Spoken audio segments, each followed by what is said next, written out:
Alex Boslow and Mr. Clinton Conway, speaking and exposing corruption each and every day. Yeah, yeah, yeah, yeah, yeah. Guyanese, turn on your TV and go to YouTube and listen to what Boslow and Conway to say. Yeah, yeah, yeah. Whole day we are calling for Boslow and Clinton Conway. They teach and educating, exposing the things in the system. We need a better Guyana for the little boys and the children poor. Slow and Clinton Conway. All the money they get, 2.2 billion. Hear me when I sing. Yeah, yeah, yeah. Oh. And they would have gotten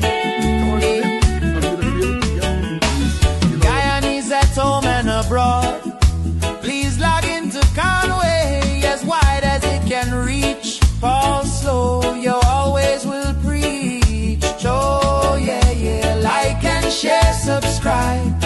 Hit the notification bell so this message could reach as far, and every Guyanese will feel well. Oh yes, yeah, yeah, yeah. Paul Slow and Clinton Conway, Paul and Conway, every day. all the money they get, 2.2 billion of our money. The money could have been invested in some place. They have to write the issues. Good morning.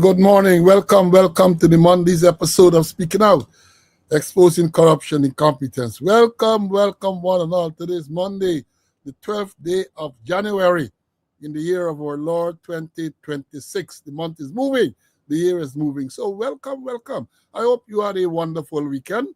Hope you're looking forward to a productive week.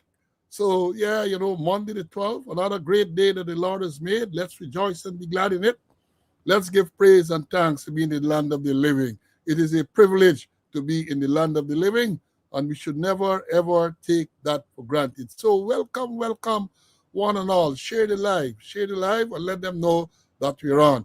I have good news for you this morning. My colleague, Mrs. Clinton Conway, it's Paul Slow and Clinton Conway, is in the studio. He's ready and waiting to come and to impart knowledge, to give you credible and valuable information. So yes, CC is back with us after absence of a few days. So welcome. Share the live. Give us the thumbs up as you come on. For those of you who have not yet subscribe to the channel. Do your bit into making the channel more popular. Subscribe, hit the notification bell to get the notification when anything is posted on the channel. So share, and we have so much to tell you this morning. I usually say that statement should not be repeated because every day we have a lot to tell you. And what we do, we try to prioritize. So we're going to do that this morning as well. Prioritize, bring you credible, valuable information. Share the live. The gates were open at 9. Remember, we adjusted the time now that we're going to open 2 hours before the commencement of each session. So on Monday and Wednesday, gates will open at 9 a.m. Eastern Standard Time, 9 a.m. That's New York. That will be 10 o'clock in Guyana.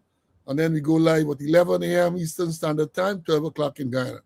And on Friday, gates open at 2 p.m. That's 3 p.m. Guyana time. And we go live at 4 p.m. Eastern Standard Time.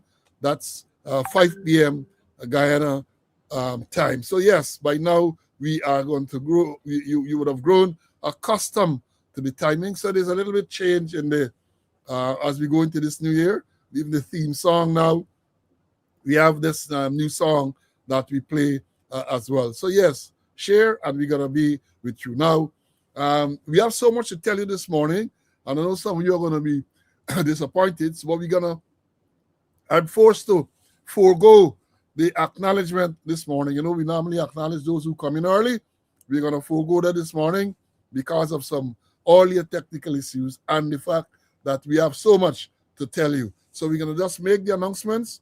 Following the announcements, we're going to go straight into the program. Now, as we know, we start with the sad announcements first, and we try to start by remembering the death of Sergeant Alex Vaughn, Police Sergeant Alex Vaughn, who was shot and killed on March 12, 2024. 2 years almost coming up. Today is 668 days since he was killed. Apart from the initial statement from the police that he was shot and killed by a colleague, they say it was accidental. And I've made statement and I repeat it for those who may have missed it. They say accidental, and I'm saying this because the postmortem showed that he had 3 bullet wounds. And I'm saying, based on my experience and knowledge of firearms, unless it was an automatic firearm, couldn't be an accidental, could not be accidental.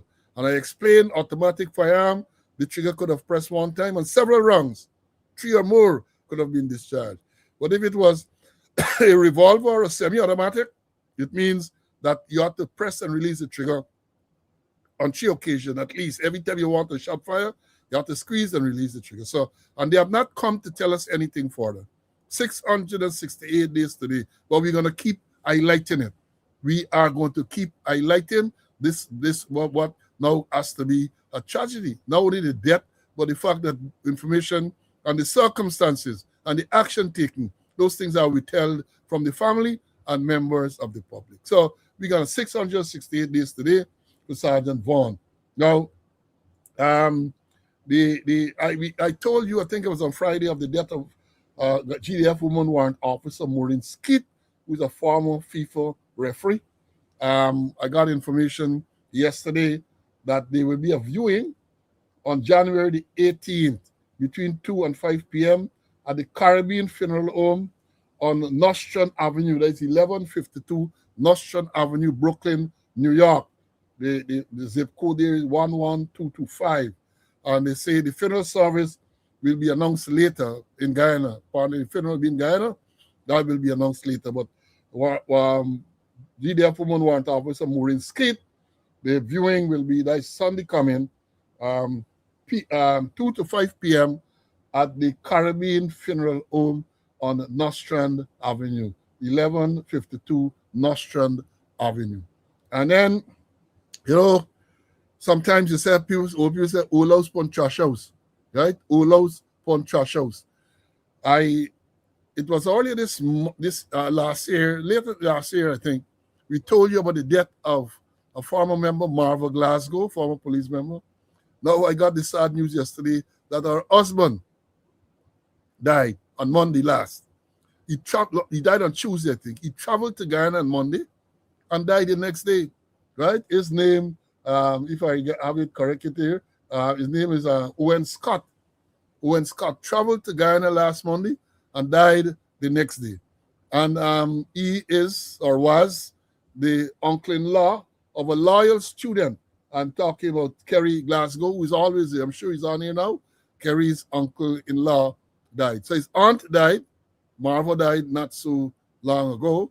And now his uncle, who traveled to Guyana last Monday and died the following day.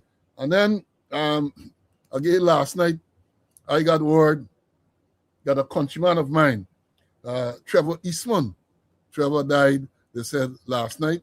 According to the story, he took in and he was rushed to the hospital and he died. Trevor lived about 4 or 5 lots from where I live on Canterbury Walk. Quamina Road, Bedford-Walkton. Quamina Road, Bedford-Walkton. He died. He just couple houses. When I walk in the mornings, I will pass by Trevor, and he's out there always sitting down, would hail me up. I would hail him up, and we pass. So Trevor passed last night. Then we have, it was on Friday, we told you about this fatal accident, Bagerstown, East Bank, Demerara, where a truck killed a cyclist. The story is there. I'm not going to go into the details. But then there's another one, another fatal accident in Borbies, which is, it says that a cyclist is killed. And the circumstances around that one, let me tell you briefly what it says. I have a note of it somewhere. Let me hustle and find it. I want you to understand what is going on with this in this place. And they give you all type of figures. Where did I put this thing? It's a short release they give. Basically what they said, this man was riding his bicycle, and a group of people were group of young men, well, group of men, they say, that didn't describe the age, were riding recklessly along the streets in New Amsterdam. And one of the cyclists crashed in to this pedal cyclist, a guard, security guard he was, and he perished, was rushed to the hospital, and he died. Hear what it says. I have it here now. New Amsterdam guard dies after motorcyclist slams into bike. The 52-year-old Nicholas Agard, the security guard, died after a speeding motorcyclist slammed into the rear of his bicycle in the vicinity of Charlotte and Republic Road, New Amsterdam, Borbies. The injured man was rushed to the New Amsterdam hospital, where he was pronounced dead on arrival. They said Agard lived overseas prior to returning to his homeland a few years ago, and so on. Then they went on to say, earlier, scores of motorcyclists, scores. That, I don't know, sometimes they report inaccurately, but a score is 20. So they say scores of motorcycles. So they tell you over 40 motorcyclists, right, were observed riding recklessly along the town's three main thoroughfares. Many were without helmets while performing stunts on their bikes. Report says that the rider of the motorcycle is a patient of the New Amsterdam hospital. So you had stunt ridings. And one of them crashed into this man, innocent man, and killed him, right? And killed him.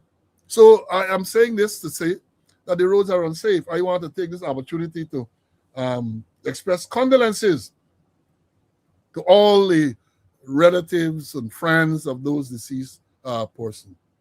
Relatives and friends.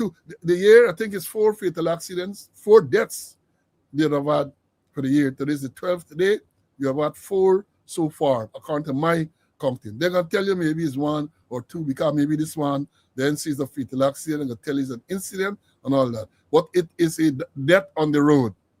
It is a death on the road, right? So let me make the more pleasant announcements. I'm going to bring in CC to greet you. Now, today is the birth anniversary of former woman corporal Bernice Shaw. We used to call, she's a villager. Well, she's from Triumph, really. But BV and Triumph, we always say BV people. Nisi 0746 was our police regulation number. She's observing a birth anniversary today. A loyal student from the Marcia Mocha in the house, Joseph Jeffrey, is also observing a birth anniversary today. So too is another student, former member, Charles Britton. Charles Britton is observing his birth anniversary today. And Joseph Cummins, Uncle Joe, is observing his birth anniversary today as well. And also observing a birth anniversary today is somebody that most of you will know of, right? But I knew him, a very good friend personally.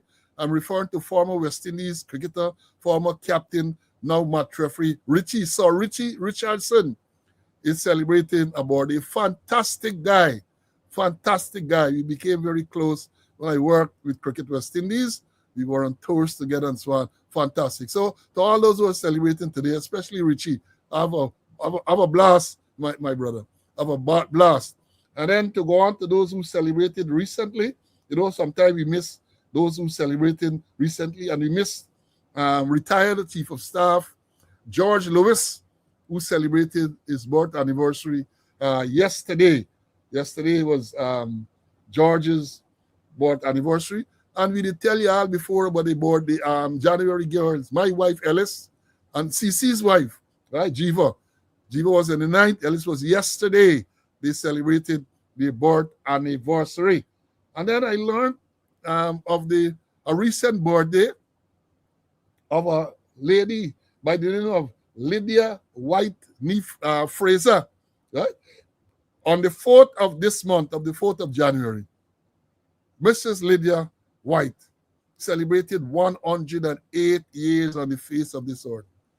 108. And I learned that she is the mother of retired Assistant Commissioner Stanley Fraser. You know, I saw the article on the social media, but I didn't pay much attention to it. So Stanley's mother just celebrated her 108th birth anniversary. Fantastic going. Keep batting, madam. Keep batting. Right? So I want to take this opportunity to express say congratulations to all those persons the women in particular who celebrated the birthday. And remember, we tell you all, we gotta give the little piece of Lord Kitchener for bringing CC. We gotta give you let me bring in CC first, and then we're gonna give you a little Lord Kitch to tell you about those January girls. CC, welcome. The students were asking for you, and I know they're happy now that you're back with us. Welcome, my brother. Thank you. I'm happy to be in the land of the living to do God's work. God has spared my life so that I can continue to do His work. And thanks to all those persons who tried to make contact with me and I did not respond, but circumstances prevented me from doing so. But I did listen to the program, both episodes that I missed. And Paul, you did an excellent job as a teacher, as a facilitator, whatever you want to call it. But I want to backtrack a bit. Calling publicly, say happy birthday to two wonderful persons. You did shout them out, Paul. Esther Young, an educator, a loyal student of us who is working in the Bahamas. Esther, belated birthday greetings. And this special one, my wife, Jiva Conway. I'm happy that 1978, I tackled her and she took me on. And yesterday, I told her some things that, she would nearly get crazy. I said, since you met me, since we connected in 1978, you had several men with me. Is she, like where you been, like they do you? Something wrong with you? I said, yes. You had several men with me, and I'm going to tell you. Stick a pin. I'm going to tell you. Hear the names of the men that you had with me. You had Corporal Conway. You had Sergeant Conway. You didn't like Inspector, so you get Assistant Superintendent Conway. You had Deputy Superintendent Conway. You had Superintendent Conway. You had Senior Superintendent Conway. And you had Assistant Commissioner Conway. Actually, you really making a lot of joke, So I want to thank the Lord for our relationship, and I know He will continue to strengthen our relationship. And birthday greetings to all those persons that you mentioned, and condolence to the relatives, friends, family of those who passed away.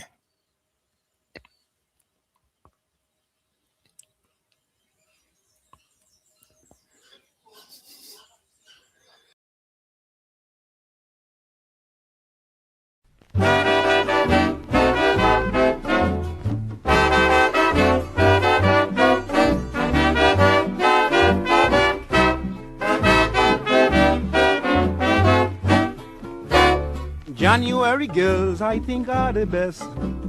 January girls, they surpass the rest.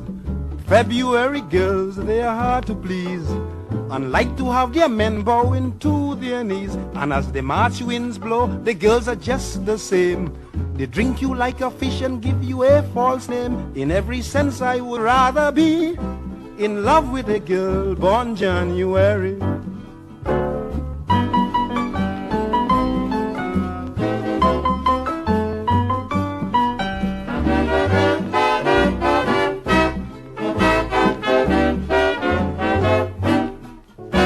The girls that were born in April and May, they like to be glamorous night and day. Parties and nightclubs, they gone to roam. It's difficult to get them to stay at home. As for June and July, you cannot trust. They are known to the world to be flirtatious, and that is why I would rather be in love with a girl born January.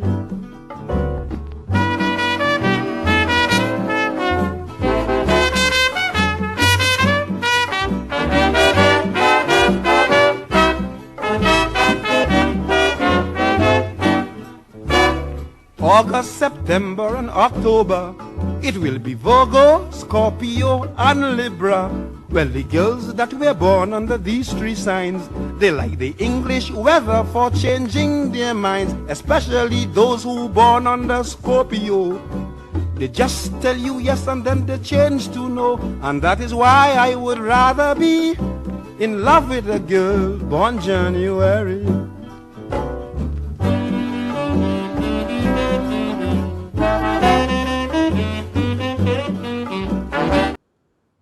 Right, I understand that just before the song January Girls that was muted, what I did say is that CC will express these things in the manner only he can.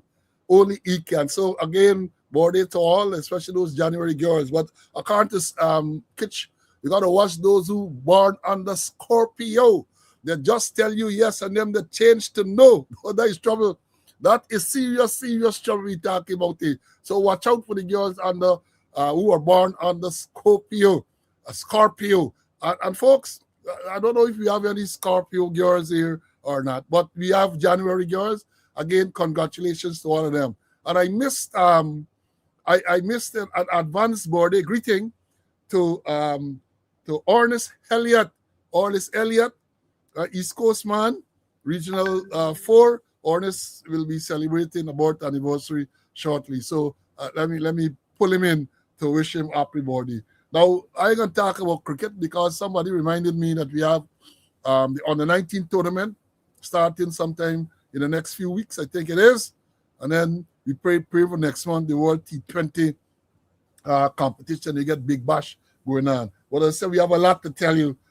So let me move straight into the first item that I want to mention this morning. You know, we have some people who they say cockroach eat out the conscience. Cockroach. And what I'm talking about. You know, you go to work all week. People who work, especially in the ministries, people who work with government, and you look forward to your weekend. You have so many things to do during your weekend. I saw something on Friday, unconscionable, I would call it. A note from the Ministry of Culture, Youth and Sport. What it says, right? It says the Ministry of Culture and Sports inviting the members are invited to participate in the ministry's cleanup exercise on Saturday at 7:30 at Main Street. So you work all week looking forward to your weekend. And then Friday they put out a notice, said that they're inviting you, listen to the language, they're inviting you to be part of a cleanup exercise in Main Street. And here insult, breakfast will be provided. That can be the thing to entice you. Breakfast will be provided. These people get no conscience. Because let me tell you this. When you believe, people say, well, invitation. No invitation. What do you think if what happened to those who didn't turn up? They will either be victimized or they turn up because they are fearful of being victimized.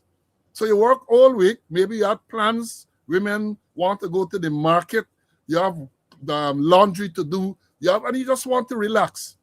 They wait on Friday and they send out this message to say that you have cleanup exercise. You must report at 7:30. Earlier than when you would have gone to work. Earlier than when you would have normally gone to work. You have to report to clean up. That is what is going on. And don't say monkey see, monkey do. As I say, I am predicting that very soon the squatter, watch out for the squatter, he ain't taking left. So they're going to organize the police to come out to clean up somewhere. That is what's going on. That is what is going on. I mean, come on, man, come on. People work all week. And all this money y'all get. Y'all can't pay people to do, outside people to do this cleanup work. You got to get staff. You tell me you're inviting staff to come and be part of a cleanup exercise on a Saturday morning, 7:30. They don't even get to work so early during the course of the week. But they must be inconvenienced to the point where 7:30 they have to report to the ministry to be part of this cleanup exercise. And I tell the insult to crown it off, breakfast will be provided. So in other words, they're telling you you're not going to excuse to come late. You can't say, well, you got to stay and prepare breakfast. Then consider that during the week, people with children, right? Those children would have gone to school, so they're taken care of. At weekends, perhaps the mother and the father are there, or the mother alone, or the father to take care of the child or those children on the Saturday. But no, you got to come to work. If you want, maybe you got to carry them with you, the children. If you don't have anyone to look at them, carry them. That is what we are talking about. They don't consider those things, you know. They don't consider. Not at all. People without conscience. And them, they can afford to get babysitter and they get nanny and all sort of thing. That is what is going on. See, let me bring in CC to make his comment on this matter, man. See this even conscience. You work all week, my brother, all week. You're looking forward for your weekend. And then you got to volunteer to go and clean up the place. I concur with what you're saying, you know. All week, you're looking forward for your Saturday, your Sunday, and then they're going to come Friday at the last moment and tell you got to go, and then they're going to give you breakfast. And believe me, those who won't turn up, they accept the invitation, look out. They might victimize them. They might find some disparate charge to give them. And I remember this invitation, you know, when I was arrested by SOCO members 8:30 in the morning in my office, they said that Karen Bosch said they must invite me to SOCO headquarters. And I said, I am turning down the invitation. And they said that, well, Karen Bosch said, if you turn down the invitation, we must arrest you. Carry to SOCO headquarters. And they arrested me and carried me to SOCO headquarters. And then to Brickdam. And I spent from 8:30 till about 6 in the afternoon at Brickdam. And I wasn't searched, you know. I wasn't searched. And I had my license firearm on me. I could have do I could have do a whole lot of things there, you know. But I'm not that type of person. So when I hear the word, you know, inviting invitation and so, in my mind flashed back to when I was arrested and kept there for a long time, wasn't searched, and I had my license firearm on me. Yeah, you know, again, as somebody make the point they wanted the student, you would have had, I'm sure in that ministry, you would have had people who worship on Saturdays. The Adventist people. They're concerned about that. Worship. They're concerned about that. You got to come, because if you refuse to go on the grounds that you have to go and worship, they're going to come out open, you know. That's how they operate. They're going to come out open and discriminate. But down the road, it's pressure. It's pressure down the road, because they're going to interpret that you're not supportive of them, and they're going to pressure you. That is what goes on. It is sad. It is sad. Let me move on. On Wednesday, last Wednesday, we told you about this matter where this businessman, where they say auto sale businessman, was arrested for complaining about firearm license. Man was arrested around Wednesday or so. Then he went to court on Friday. But before I tell you what is the outcome of that matter, let me play the tape for those of you who did not get to listen to the man's complaint. Sit back and listen. It's just about a minute long. This is a businessman, Stanley Basdio. Listen to what he has to say. Hi guys. Yeah, we've been doing business here since 2013, and one of the licensing I was looking for is a gun license to protect our business. I mean, this year alone we did about over 120 cars. That's over $120 million GRA collected up front. right? And you got people selling candy here and have firearm. And we all our business hire purchase. So people have to make payments on a monthly basis. And we cannot protect ourselves in this country. We did all the application process. And all I'm getting from the establishment or people in these areas, is that you have to pay a bribe. You got to pay like $2 million or $4 to $2 million to get a firearm, even though you have a legitimate business in this country. This is how far, this is what's really going on when you talk about corruption. I mean, come to Guyana and you would understand what corruption is, especially if you want to do business here. Welcome aboard.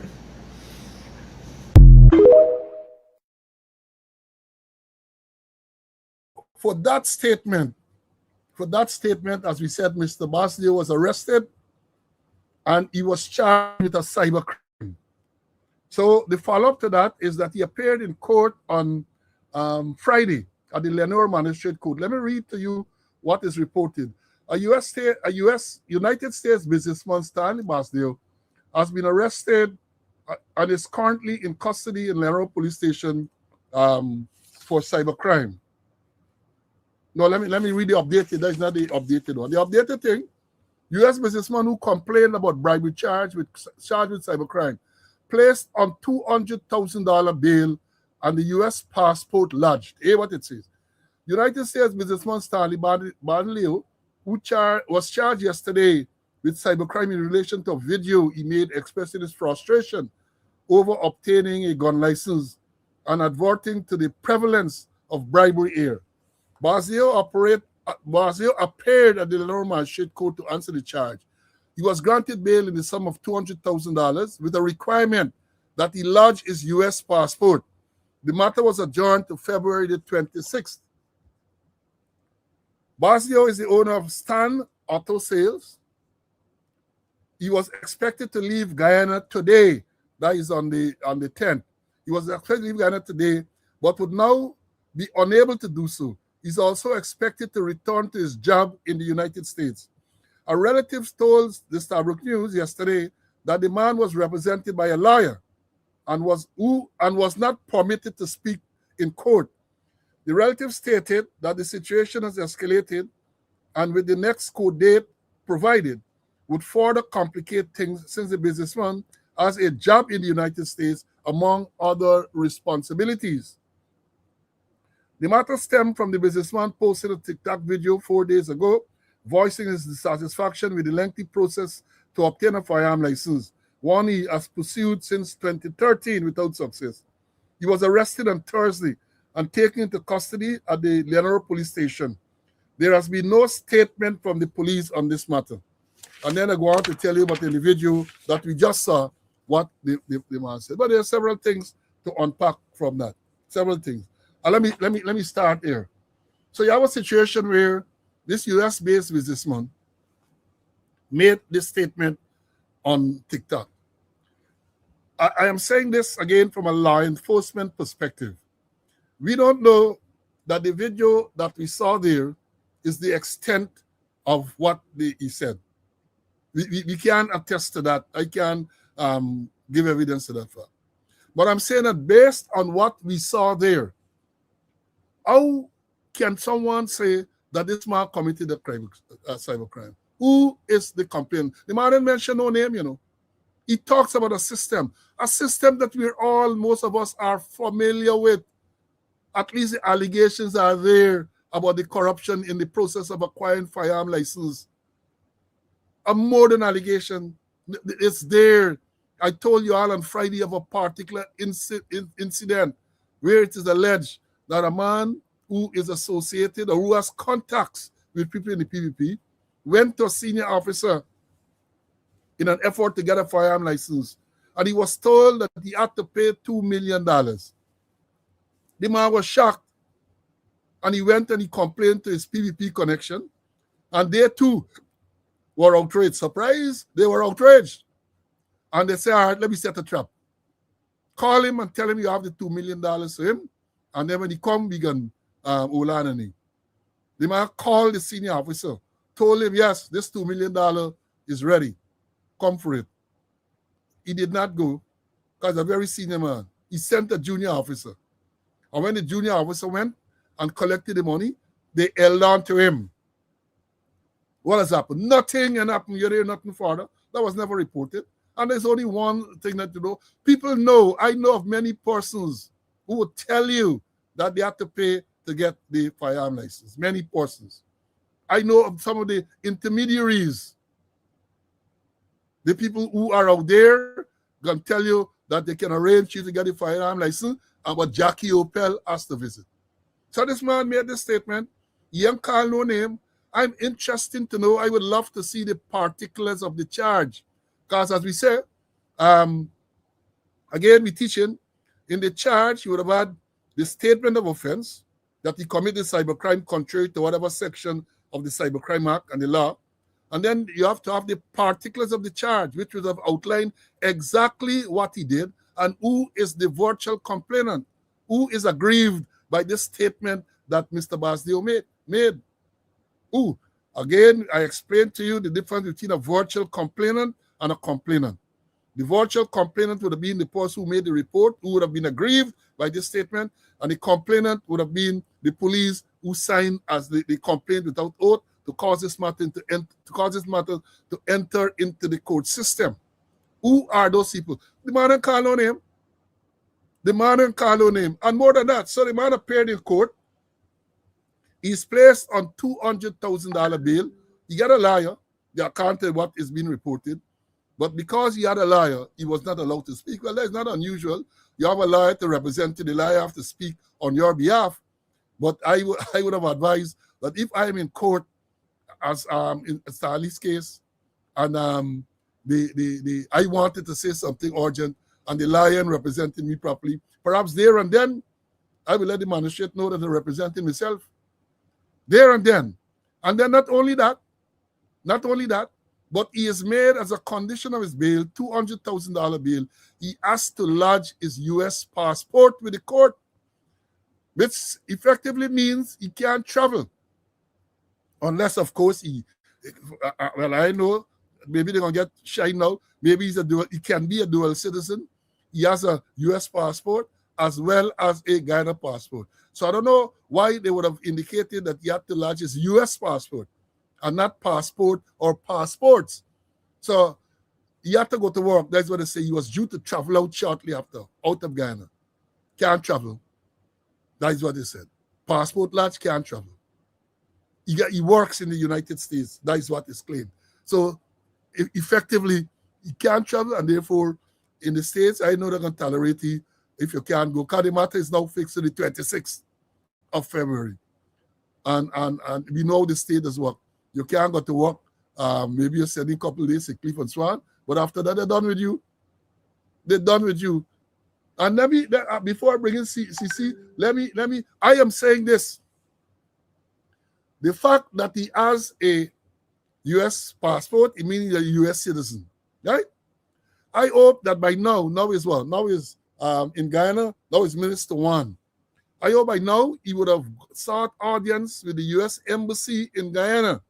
He would have sought the representation or the intervention of the U.S. officials. Because he's a U.S. citizen. They have an obligation to intervene in matters like these. They're keeping the man U.S. passport until he can't travel, jeopardizing his livelihood and all of that. That is what they're doing, right? So let me tell them this, because I don't know if you all remember, but it was sometime around May last year, 2025 last year.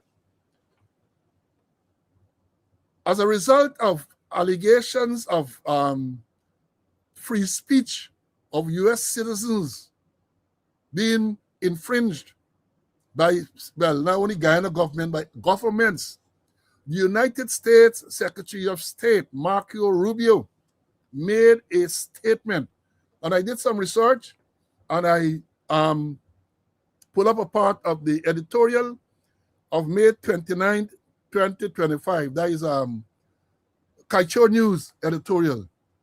And here what it says: the United States government announced on Wednesday that it will impose visa bans on foreign nationals it deemed to be censoring Americans. Well, let me read that back. The United States government announcement on Wednesday that it will impose visa ban for foreign nationals it deemed to be censoring Americans should be a wake-up call for the government of Guyana that has been on the war path against free speech here. Secretary of State Marco Rubio said on Wednesday that for too long, Americans have been fined, harassed, and eventually charged by foreign authorities for exercising their free speech rights. Quote, today, I am announcing a new visa restriction policy that will apply to foreign officials and persons who are complicit in censoring American free speech. In censoring Americans, free speech is essential to the American way of life, a birthright over which foreign governments have no authority.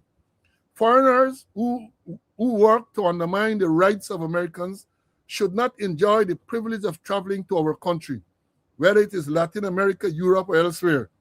The days of passive treatment for those who work to undermine the rights of Americans are over. This is a statement made by the United States Secretary of State Marco Rubio sometime around May 2025. I would think that this action by the police, because the police don't have instituted the charge, right, flies in the face of this. And therefore, they should, a demand should be made. And this has nothing to do with this particular gentleman alone, because we have argued for a long time that this law is being weaponized against certain people, weaponized. And even the current Attorney General, Anil Nandlal, SC, MP, is on record as saying that the law should be repealed. And remember the background into this law, because this law came into being during the coalition government, and they were advised that not to implement this law. They dropped out one section, I think, dealing with sedition or something like that, and then the law came into effect. I don't think a single person was ever charged for cybercrime under this law during the coalition administration, not a single person. But since the PPP took office in 2020, this law is weaponized.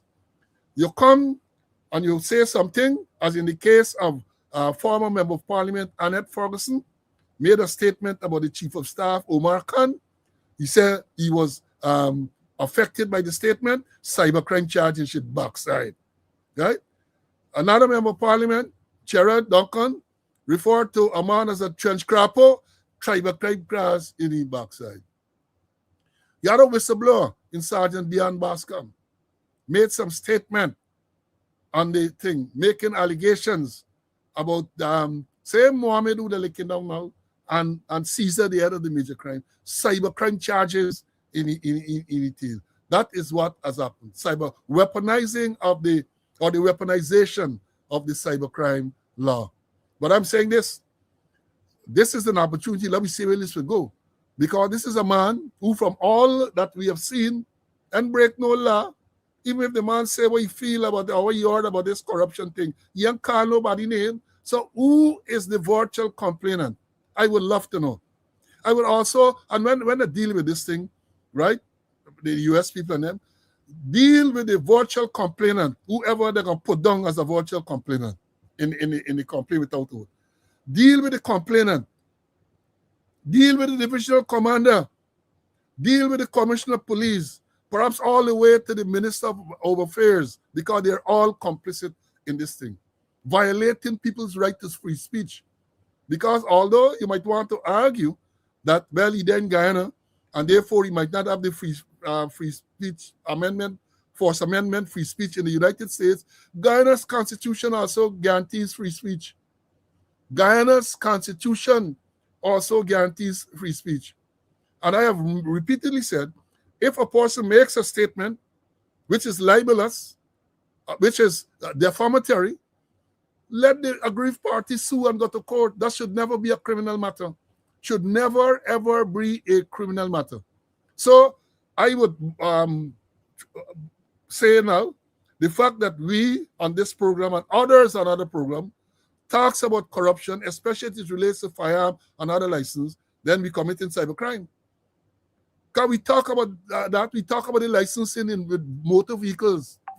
The president has admitted, President Irfan Ali indicated that they triangulate and they know all the people who are involved in this illegal activity. So maybe, the president is immune. So what happened? So what happened to all that? So when we make the statement, the same statement the president made, so we committed cybercrime too. So I said all of those people should go after.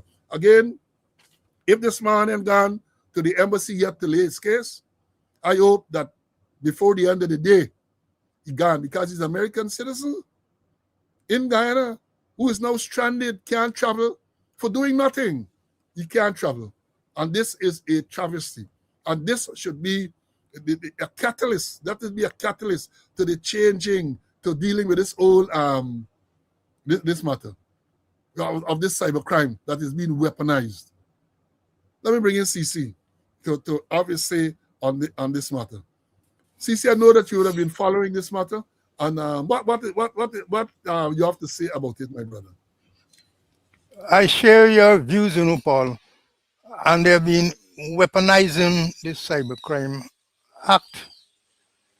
And like you, I will want to see the charge, the particulars of the charge, the statements. I don't know under what evidence I got to charge him. And for us, we gotta look out, Paul, because particularly me, I've been talking about firearm with Jackie Opel coming into play. I talking about Chief Chandra Paul Drive. I talk about Young Street. I talk about a doctor in Lamar Street. I talk about a house in Rob Street. I talk about a building in Carmichael Street. I talk about a building northwest of Brickdam Police Station where you got to pay. If you pay there, you get your firearm license. And I also said that many persons get firearm license approval for firearm license without any application as required by law going to the firearm board. For the matter, understands the term of office for the firearm board understand expired since in March month. And since then, a whole lot of people getting firearm. Jackie Opel, and you get your firearm. And I know of many instances you pay your $2 million and you're not going away, you go to Ivlery. You mentioned about the previous man in Ivlery, that you go to Ivlery and you pay $2 million and you get your thing. Nothing ain't going to Home Affairs, nothing ain't going to Firearm Board. And we know before election what played out, where hundreds of firearms were issued to their friends, their favorites, their supporters, their flatterers, were issued a little before election because they had expected some trouble. And no real processing was done in accordance with the law. So I won't be surprised if they pull me in and say cybercrime for what you just said. No, I know they are, well, if they want to debunk it, let them produce the records, man. Let us see in the months leading up to the last election, how many firearms were issued. That is what you got to do. If you talk about transparency, show us that we lie, right? Show us that we lie. And let me say this. I was explaining to someone, I think it was yesterday, wanted some clarification with this firearm board and all of that. This whole thing went haywire.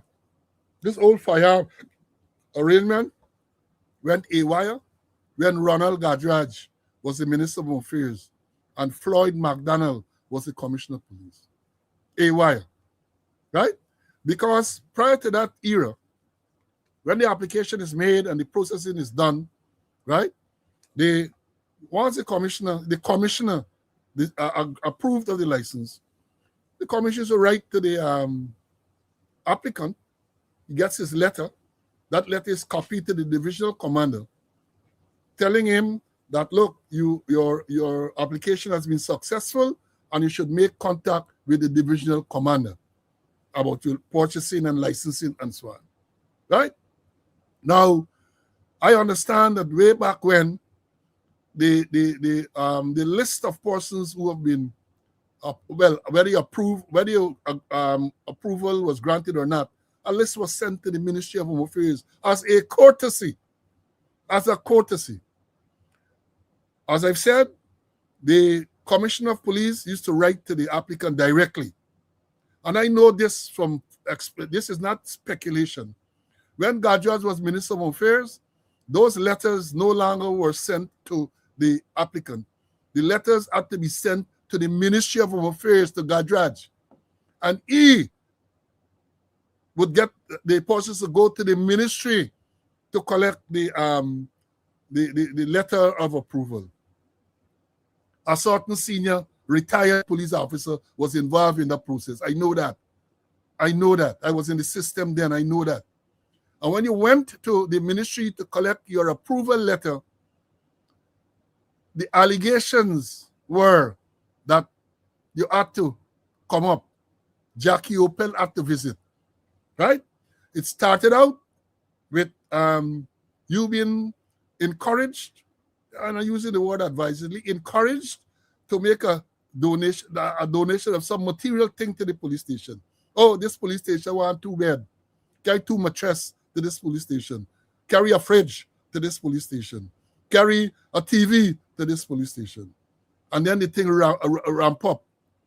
No longer material thing. You got to left money. Money you have to leave. I know that. There are certain things I ain't going to talk on this program, but I know. Let it come and try to challenge me, and I can give them the details more. I will give them more details. So that is where the thing started. And the thing got to the stage now where, I mean, it's ridiculous. It's a big business. The record show that a certain senior man, right? And this is, the thing is, hundreds of millions of dollars in the bank account. How are you going to account for the hundreds of millions of dollars? That is what is happening with the thing. And the man complained, cybercrime charge.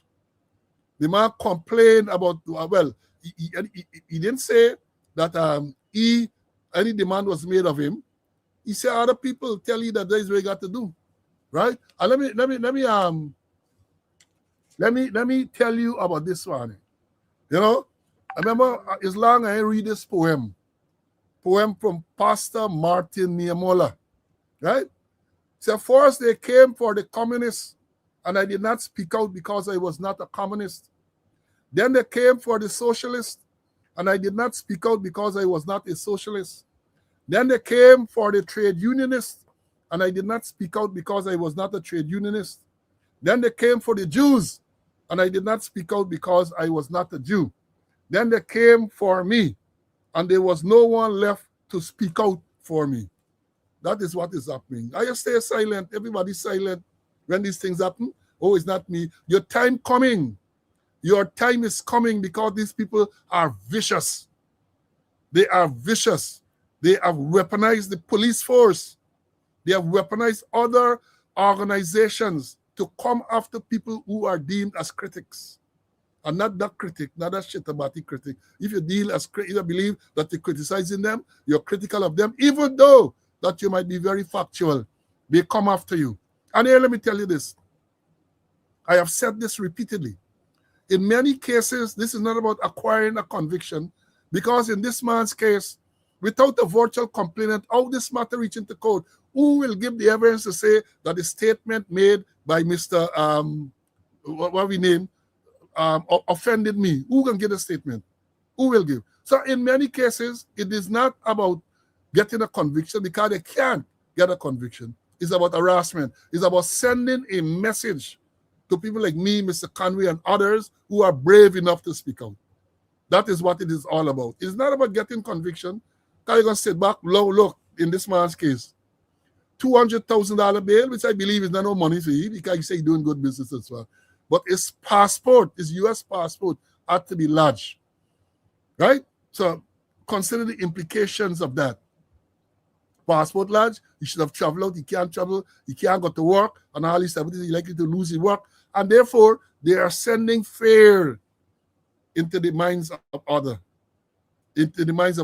Fear. Some people frightened with tax. So even when they get evidence about the corruption, they're frightened with tax because the system is going to be weaponized against them. I end this matter by saying, well, before I end, let me say, I know the man from West Demerara. They say he does business over there. And he came, his name Stanley Basdale, I think it is. Yeah, Stanley Basdale. I don't know him. Let me make it clear. I don't know Stanley Basdale from Adam. I don't know him. Right? I don't know what his politics are. Right? I don't know what his politics are. But I will be interested to know, Mr. Basdale, if you were present in Guyana during September the 1st, 2025, for the purpose of voting. I would that would be something good for the researchers. I didn't ask you who you vote for, but when you came to participate in that process, right? That would be interesting. Maybe when you give your next, make your next TikTok, you can say that. But that's what you have. That's what you have. That's what you have. The weaponizing of the system, driving fear. That is the dictatorship that we're talking about. No parliament, no opposition leader, yet still president going and he dealing with matters which require the involvement of the opposition leader. That is what we have. That is what. I don't know if CC wants to say anything more about this matter. Let me bring him in, and then we're going to move to the next matter. CC, anything more you want to say on this? Yeah, just to get back to Gajrat's story, Minister of Affairs. And we used to call them, and as you rightly said, buy a fridge, buy 2 beds, as the case may be. I was police commander, F Division, and those persons who get approval from Gajraj, those in A Division will go to Commander A Division, and those elsewhere, Commander E and F used to write out the force license, and then they go to the various commanders with it to regularize themselves there. And he's asked him, how come you get firearm? And I've been at Brickdam Ministry of Affairs and I buy a couple of chairs for the police. Or man, I buy a fridge for the police. And then somebody asks, well, what you doing? I get a little stall outside the big market there, but I go out to Brickdam and a pair of raise, and I get something. So the evidence is there. It is factual, and it all started in Gajraj days. And I remember talking to Ian Chang, and Ian Chang said we should challenge the board. We should challenge the firearm board because he said the approval lies with the divisional commander. He said challenge it and let it come to me and let me whip them off. But nobody really took him on, But the corruption there is nasty, and there. But the man made a statement there where he claimed, a part of the statement, he said that people selling CBT getting firearms. It is true. People sell something, all them is businessmen. Guyana get per capita the most businessmen in the world. If you're selling a little something on the street side, and any thing that requires your occupation, businessman. The only other category that will rival businessman maybe is mason. Because when the time I walk at a construction site and he pushing a wheelbarrow, you ask, what is your occupation? He's a mason. Even though he can't lay a brick, he can't lay a block, but he's a mason. He's a mason. And the records are there, coming back to Gajraj. We know what happened with Axel Williams. Axel Williams was a former policeman who they said was a hitman. And Gajraj and McDonald upgraded his thing to a 9mm pistol. The records are there. The records are there, or at least a memory of people like me is there, because they must destroy all them records there. But by now, these are some of the things that came out in the Commission of Inquiry many years ago. So that is what happening, right? So somebody said, I believe this man get a passport. And let me make this point here. Again, we like to teach. If the court orders that his passport be lodged, then lodge it with the police. I hear people saying, you got to lodge with the police. It is lodged with the court, the clerk of court. So we understand it clearly. If the court, as in this case, orders that is your travel document be lodged, it is lodged with the court. It should be lodged with the court, not the police. But then police will be get now and know nothing. So for all you know, it is lodged at some police station, which should not be. It should be in the possession of the court, not the police.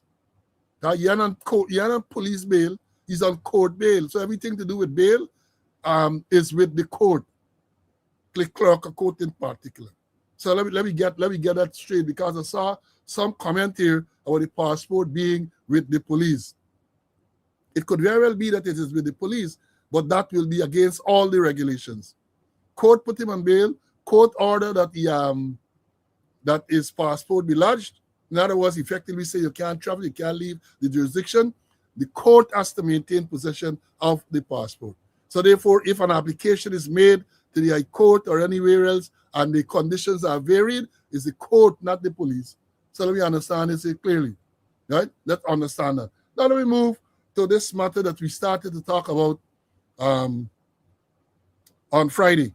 And I refer here to this voice note that's circulating, alleging that the elder Muhammad, Nazar Muhammad, made some statement disparaging black people. Yeah, I see it taking thing all over and so on. Again, let me say, I owe no brief for Nazar Muhammad. None at all.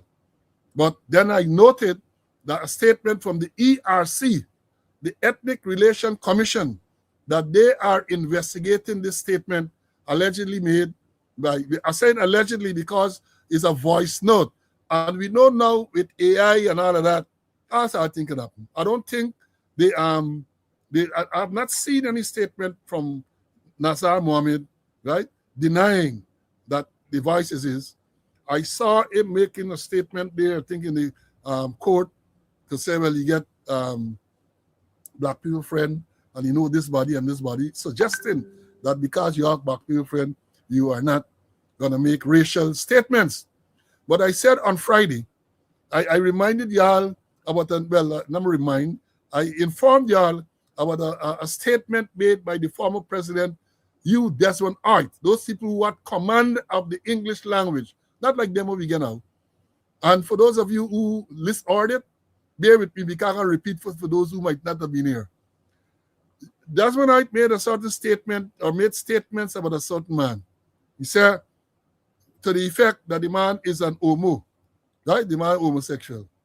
And then he made a statement about the same man saying that the man is a womanizer. And then when the man was, when those things were put to him, he said, that's when I should make up your mind. Because one stage he said that he's a homosexual, and then the next time he said, he's a womanizer. I know what you mean. So at some subsequent time, Desmond Hart, president of Guyana, I'm not sure he was president at the time when it was put in the state. The man said, you're claiming that he's a homosexual and you're claiming he is a womanizer. What do you have to say to that? And Desmond Hart's response was, as far as I'm aware, the two proclivities are not mutually exclusive. When you know the language, you know the language. That is what I said. He said, as far as I'm aware, the two proclivities are not mutually exclusive. In other words, he's telling you, you can be a homosexual, a male homosexual, and you can also be a womanizer. So in this case, you can be a racist, and you can be be involved in philanthropic. I'm not saying he is. I'm just putting things into context. Let me understand. I'm just putting things into context, right? Now, a big furor over it, and if it is that the statement was made, whether it was in anger or whatever, because it doesn't appear to have been made in jest, right? I think the elder Muhammad got to come out and say something. But perhaps he can't at this stage because the ERC, the Ethnic Relation Commission, saying investigating. So I remember the Ethnic Relation Commission You know, I tell you all again, let me stick a pin. This thing when they research is something that I love. I love. Since I was going to university, I love to do research. And I have had, since I was in the force, since I retired, I have had the interaction with some senior intellectuals, people who are academically inclined, and they have complimented me on my ability to research certain things.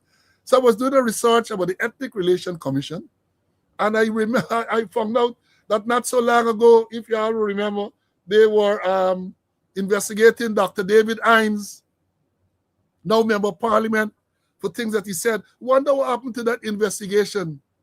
Wonder happened to that investigation. Because when I look at the people, let me tell you quickly, Mark, quickly research.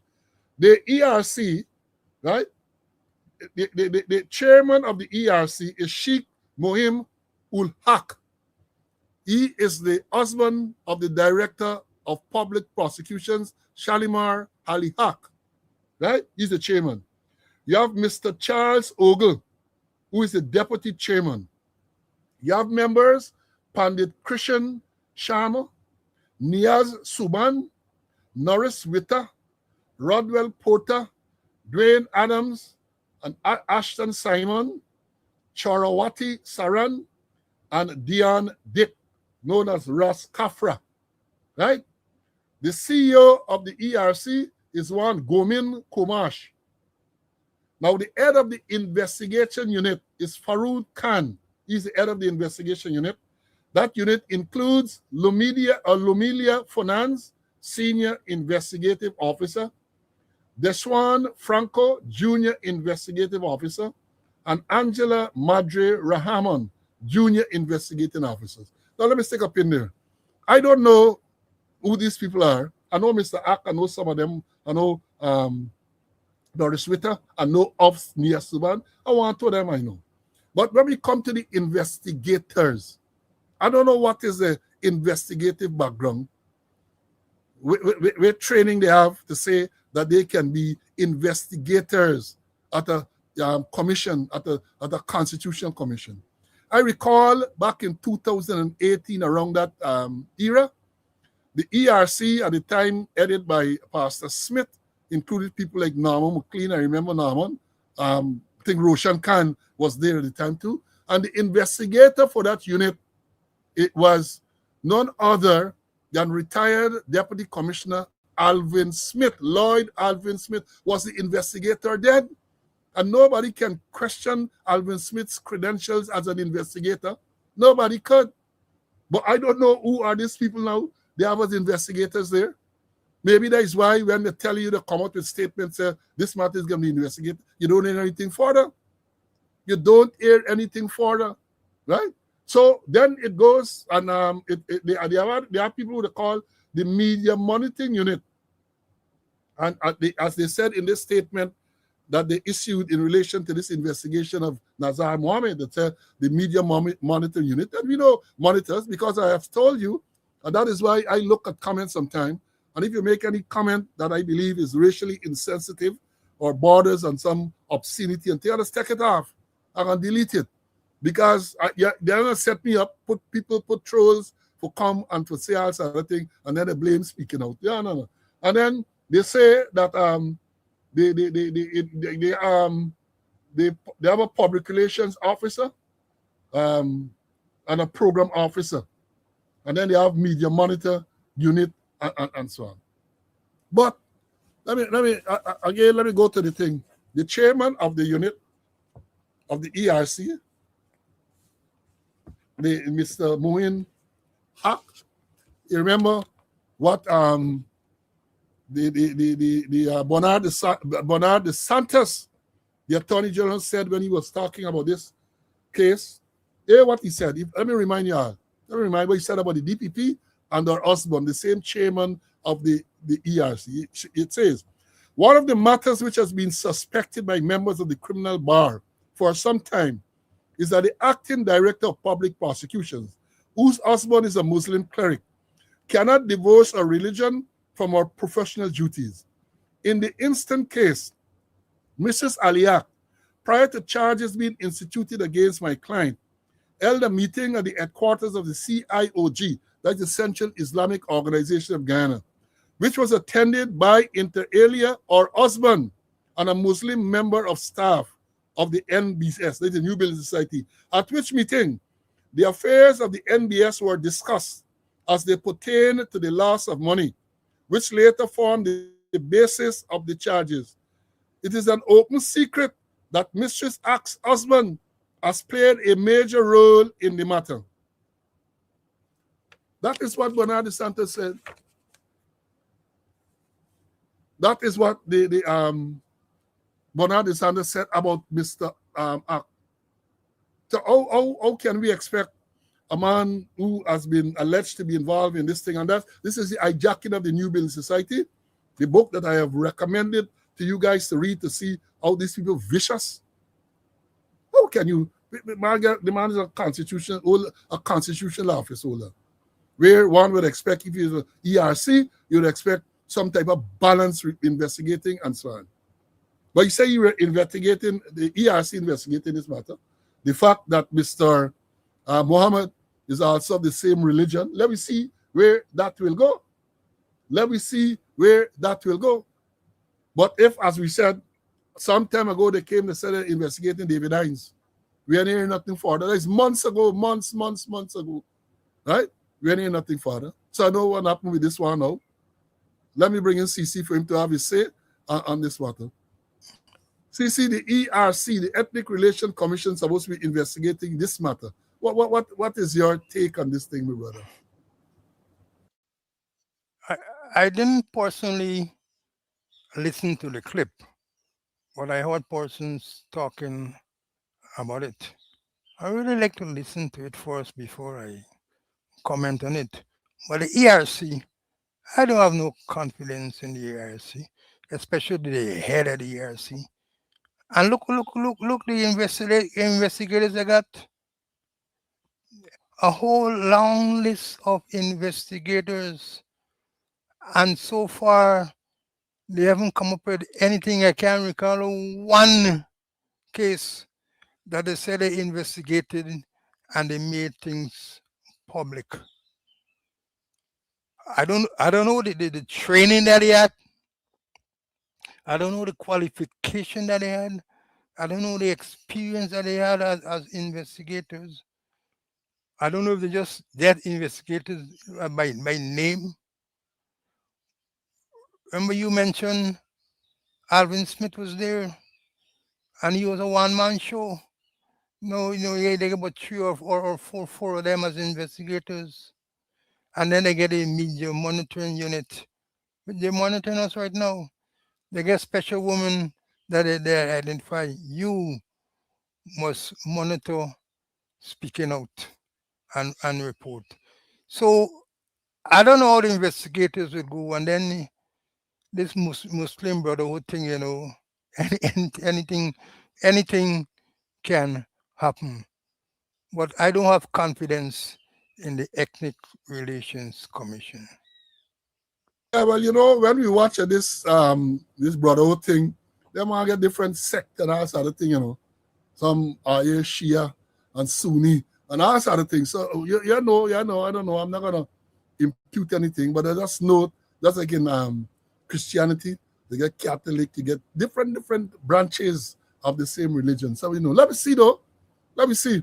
Because when we say they get different branches, next year they're gonna say we are being religiously insensitive and all that. But let us see. We're making that as a statement of fact that they have different sects and branches of the religion. Now let me say this. Let me lighten up y'all a little bit. I know y'all had a rough morning so far. Facts and facts and facts. Facts and facts and facts. And they say facts are stubborn things. Right? Now coming back to the same this vehicle. The vehicle, let me put it up first. This Ashuddin Mohammed vehicle is causing so much of controversy. PAB 3000.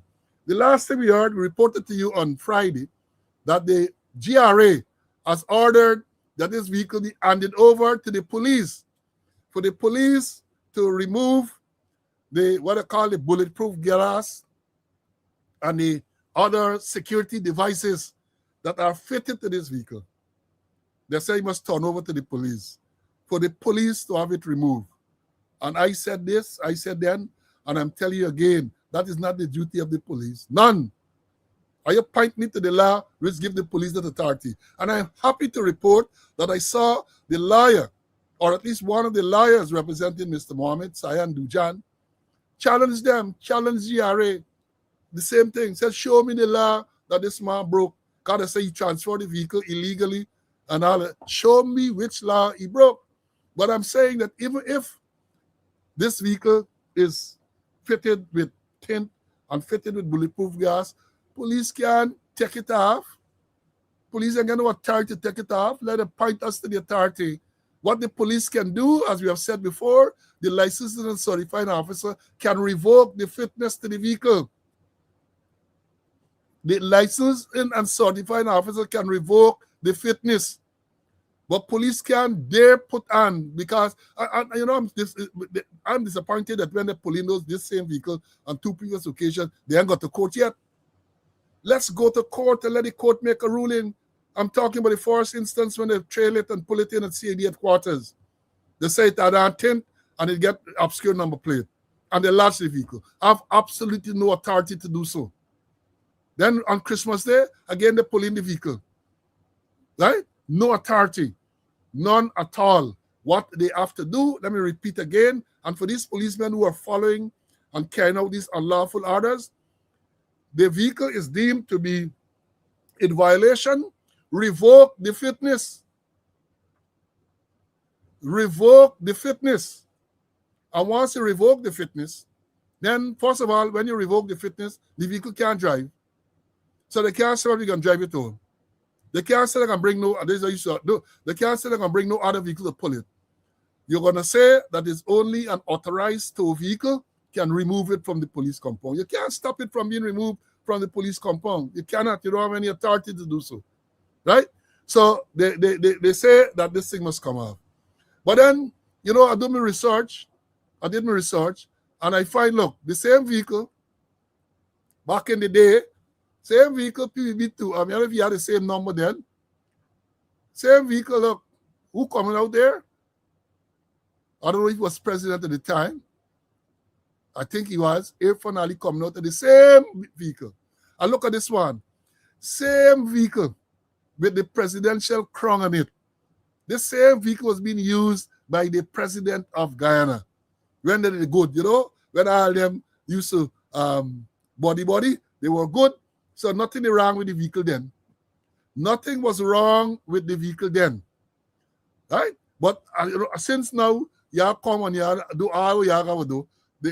There was an activity on Saturday, and the president turned up in a what was it, a vintage vehicle. Look, you watch my watch. The president turned up the opening of Marriott somewhere at Ogle, watch. I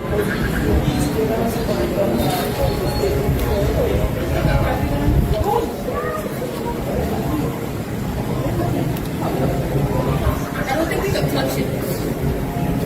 But you should probably get me like, okay.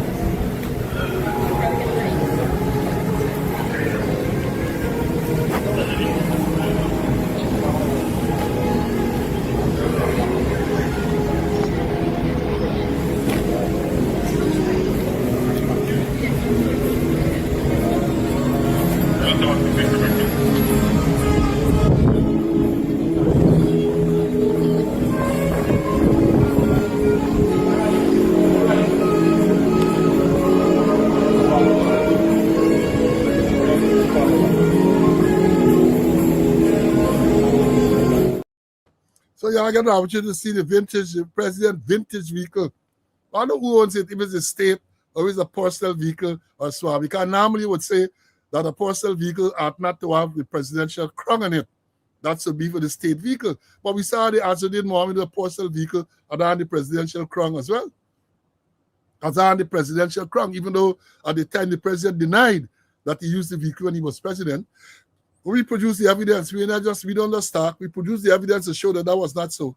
He was the president when he used the vehicle for the inauguration in 2020, right? So that is what we have there. That is what we have. So I thought I'll show you all that. Now let me wonder if CC want to say anything about these vehicles, man.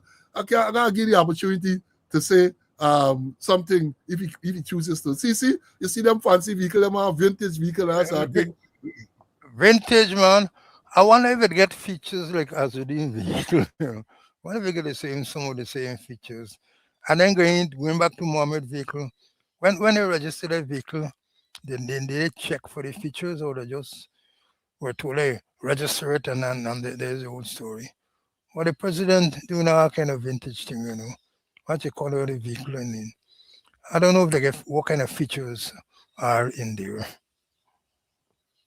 Right, now coming back to the same issue with this vehicle that GRA has ordered them to turn into the police, right?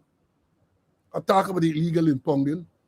If we listen back to that interview from Junior Bush spoke about his bulletproof vehicles that were used to transport the chairman of the Election Commission, Madam Claudette Singh, during 2020. He talked about it.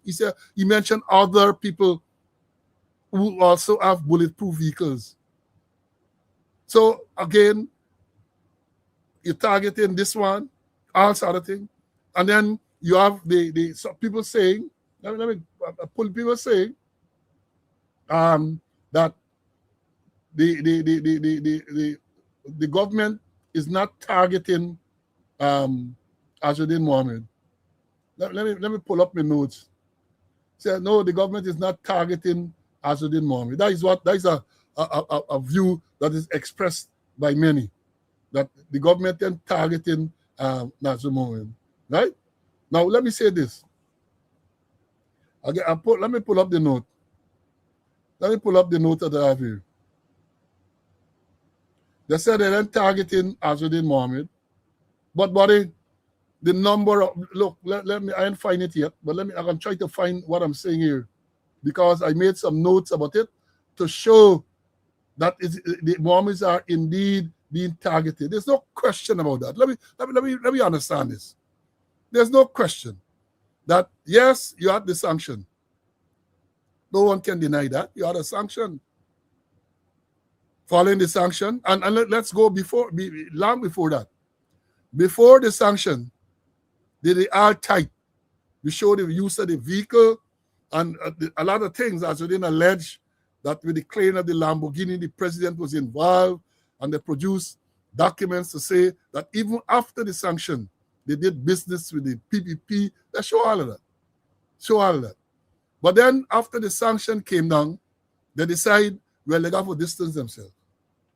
That's what they decide. And let me remind you all that when Azuddin Mohammed and his father, along with the businesses, were sanctioned, Mayor Thomas, the permanent secretary of the Ministry of Home Affairs, was sanctioned as well. It is alleged, well, before I go to the allegation, we know that following that, she was moved at some stage from the Ministry of Home Affairs, where she was the permanent secretary, to some other ministry, labor or somewhere there. She was moved. And then we understand she was put on administrative leave or something like that, right? It has been alleged that on today like today, she's still drawing money. She's still drawing our salary. We know too that after the sanction, she was elected to some senior position in the PPP.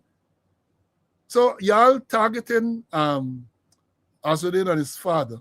But y'all forgetting the others. Imagine you got a senior police officer, Emnat Shah, sanctioned by the U.S. government along with others, and he is sanctioned as a drug trafficker.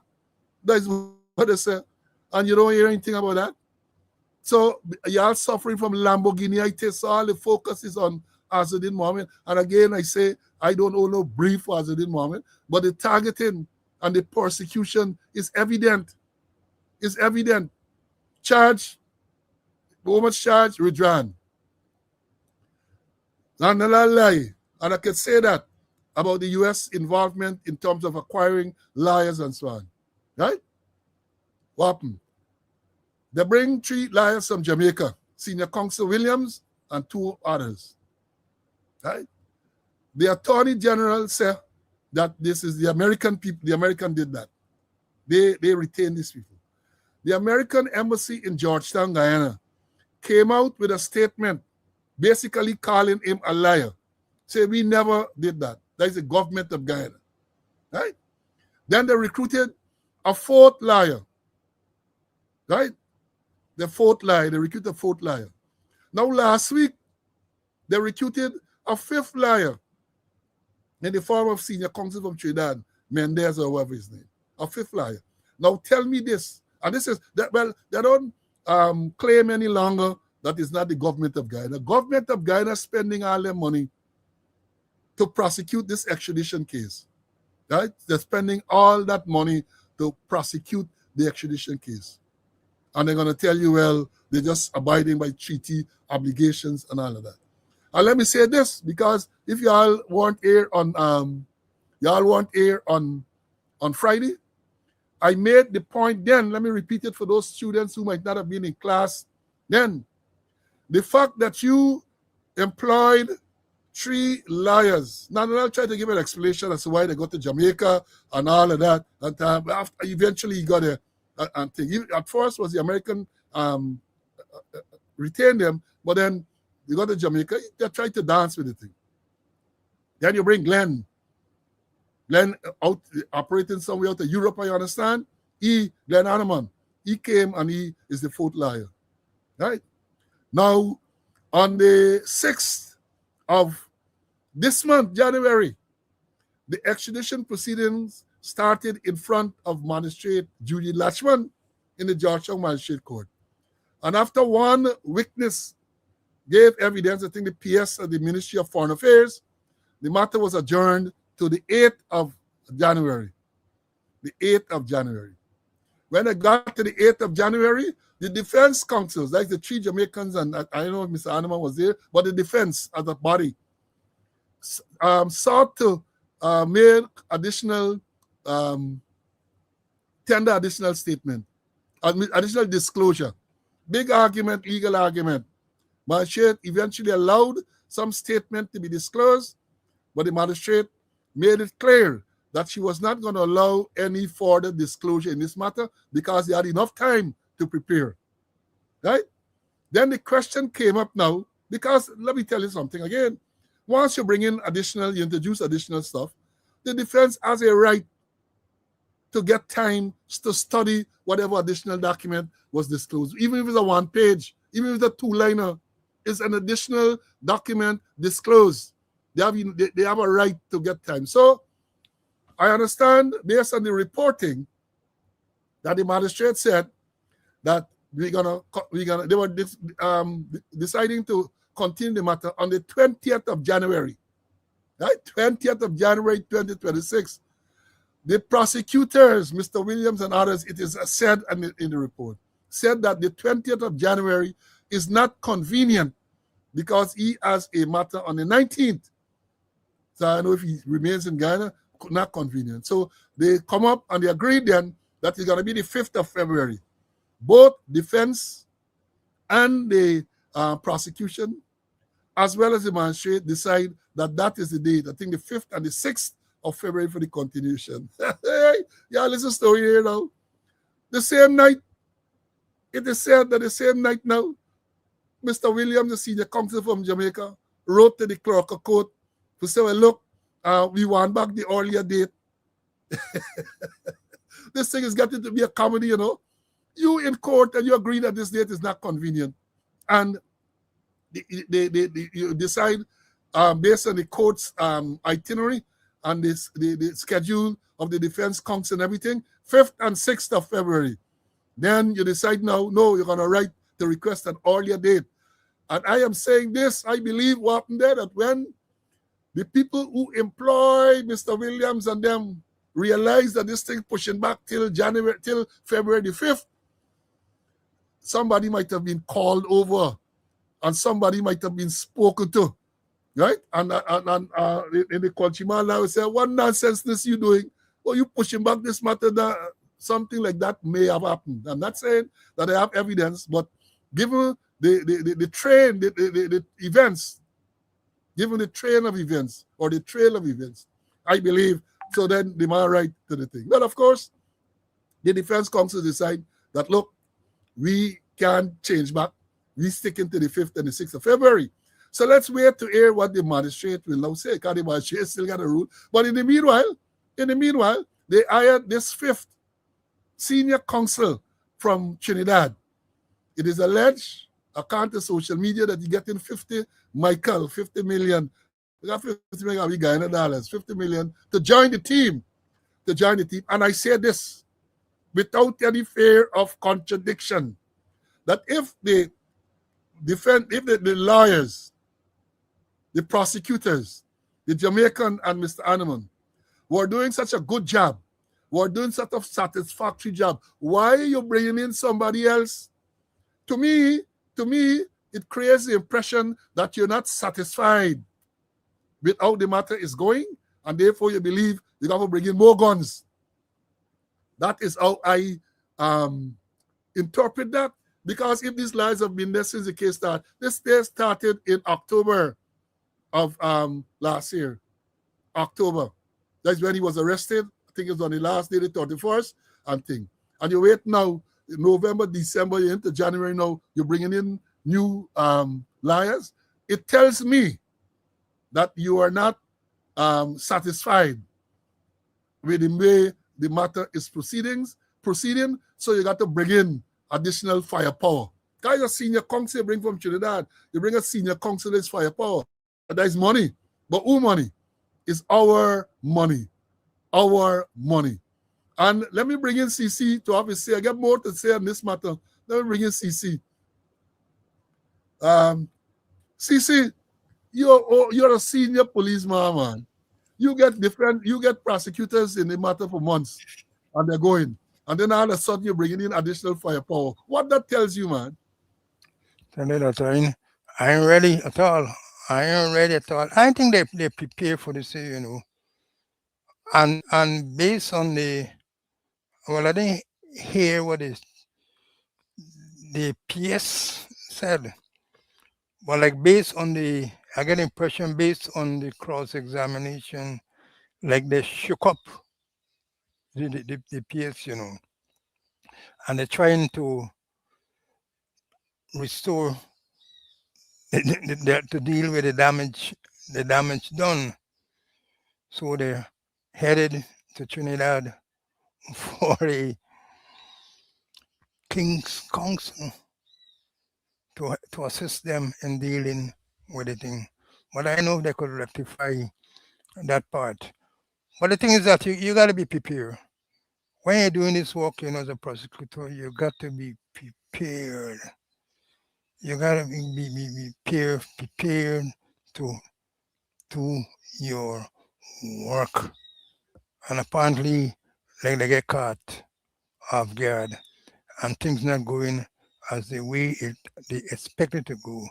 So they jump to the King's Council, 50 million king and counting King's Council. Well, I don't know if it's a King's Council or Senior Council, because I think Trinidad is still a republic. And if Trinidad is a republic, you see the King's Councils are for those countries that are not republics. So like Guyana, for example, we can't get King Council. We have Senior Council. So I'm not sure, but they're bringing a senior man. Whether he's a SC or a KC, he is not a SC with letters behind like some of them we talk about. So let me understand that. Now let me say this. So we gotta watch to see where that matter will go.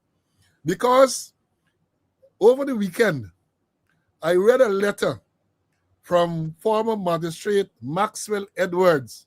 I can't remember which paper it's in. So student, you get as homework. It's either Chronicle or Stabrook News. A long letter. It's a long letter, but it's worthwhile reading it. It is worthwhile reading it. Because he introduces what I believe are some new issues into this whole thing about immunity and all of that. He introduces some very, what I believe are different concepts, put a different context to this whole thing. Different context.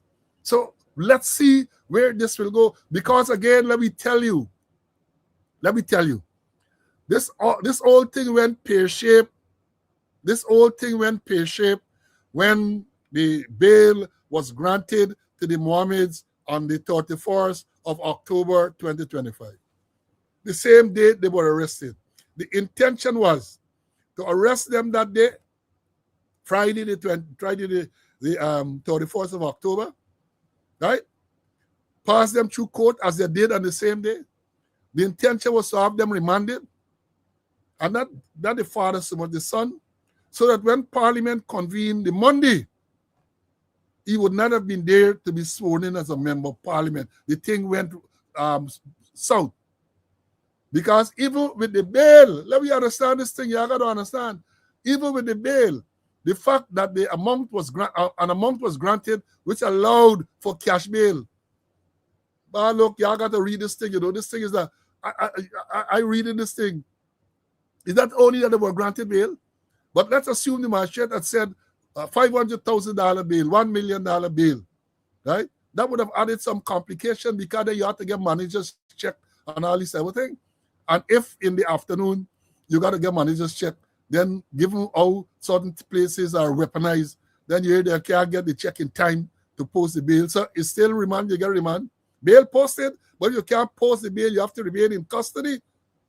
But the thing went awry when they got bail, posted bail, so that Asudin was able to turn up with his Lamborghini on the 3rd of November for the commencement of Parliament, for the convening of the 13th Parliament.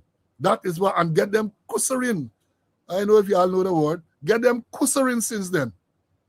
Because all they're doing, and we have so much more to talk about this because there are so many, you have such development, maybe we talk about that now. Because the members, including Azuddin Mohammed, was sworn in on the 3rd of November. 3rd of November 2025.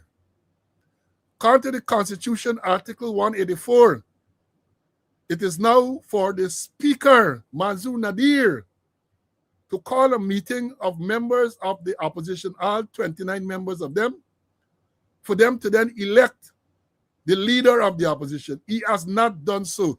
And I pointed out very, very early, if you all remember, that if you read Article 184, it does not give a time frame.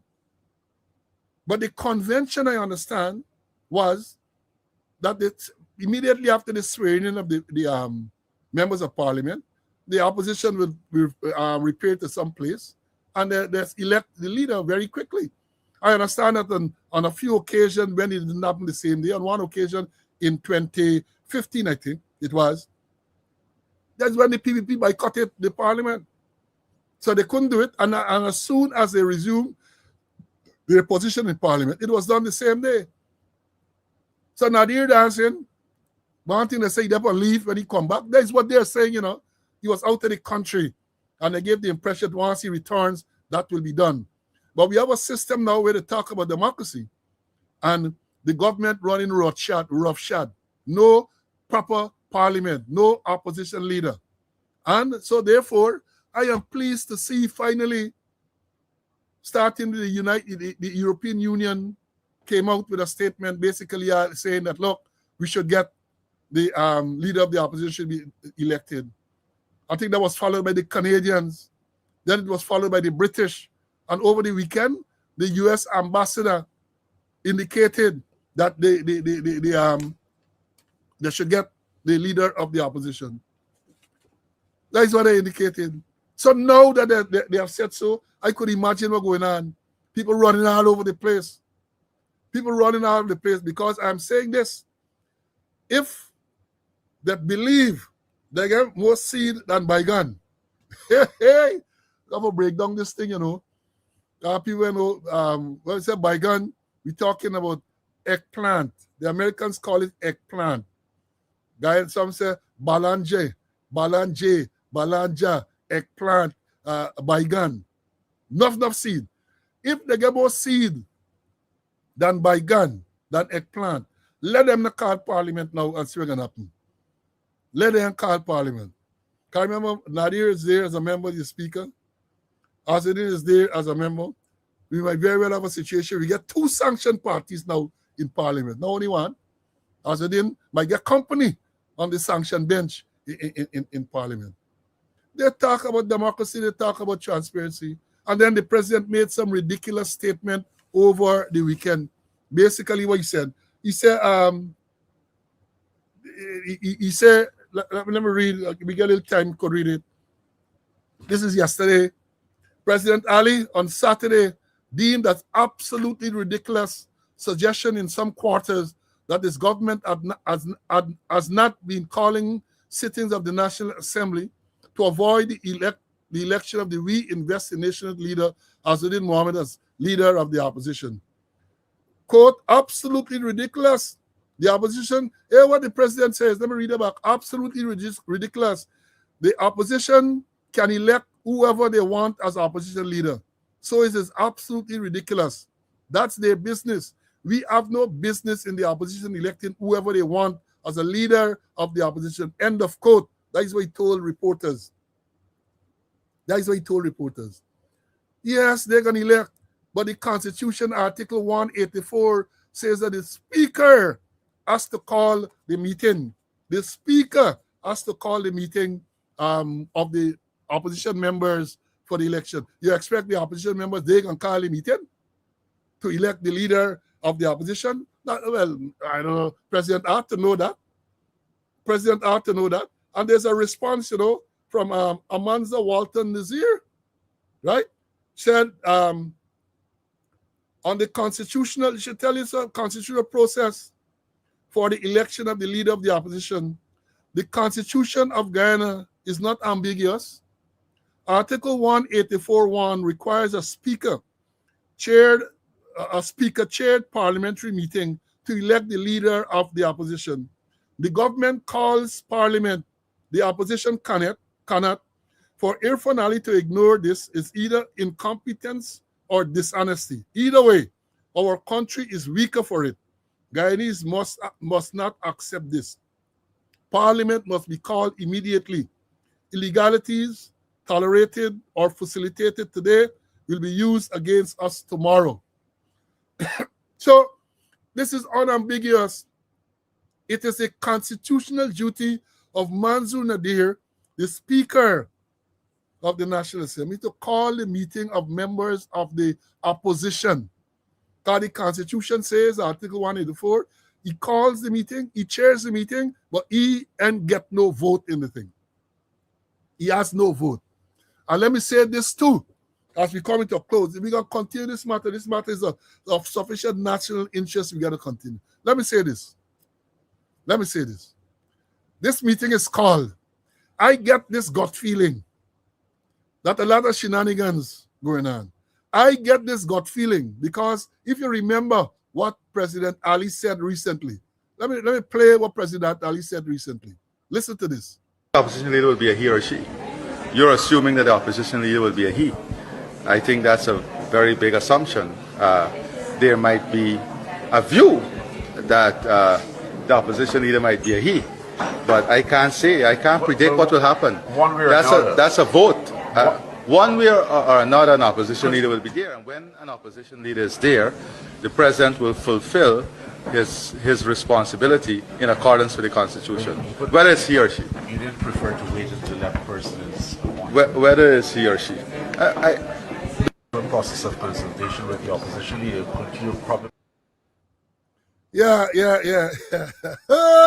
So the president is saying that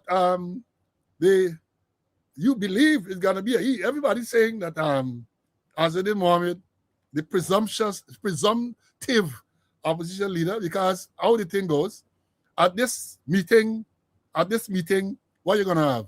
You should have the 29 members of the opposition, 16 from the We-Invest in National Party, 12 from APNU, and 1 from FCM or FGM or whatever you need. Amanza is the one person. So you get 29, 16, 12, and 1. Now let me say this. In order for Azadin Mohammed, once a meeting is called and Azadin Mohammed is there, for order for him not to be elected as the leader of the opposition, it means that people from the We-Invest in National Party got to vote against him. There are no ifs or buts about that. They have to vote against him. Right? So the president showed this thing you believe is a E, but it could be a she. About to open Tory jump out. They say, smart fly. Let's get locked up. Right? Lock up. And I am saying this again.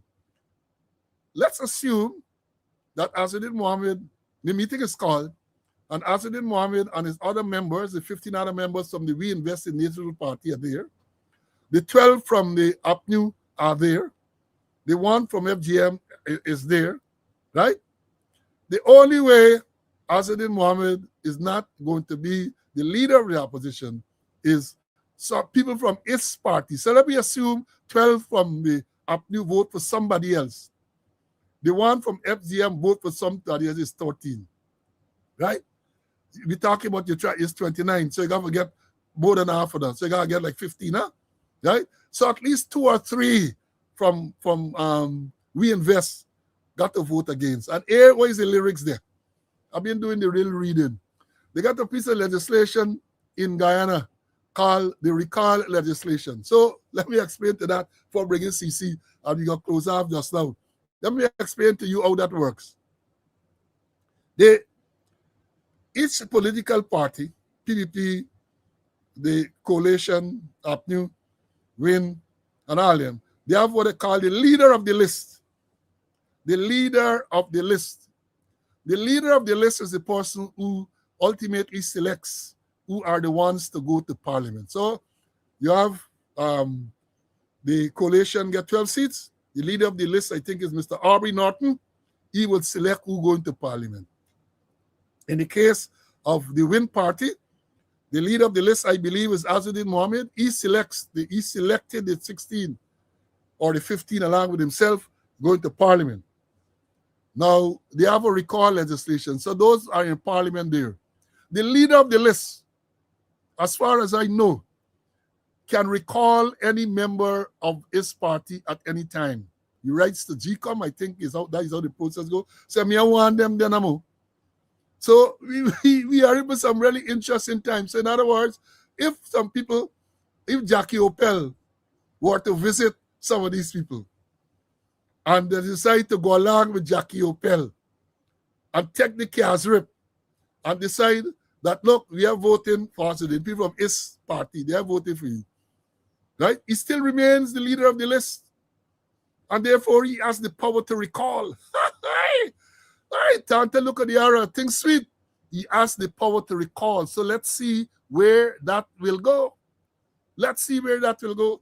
Because all the time we sit back and we believe how things are going. If things were to go in a semi-orderly manner, that Azuddin will be the leader of the opposition.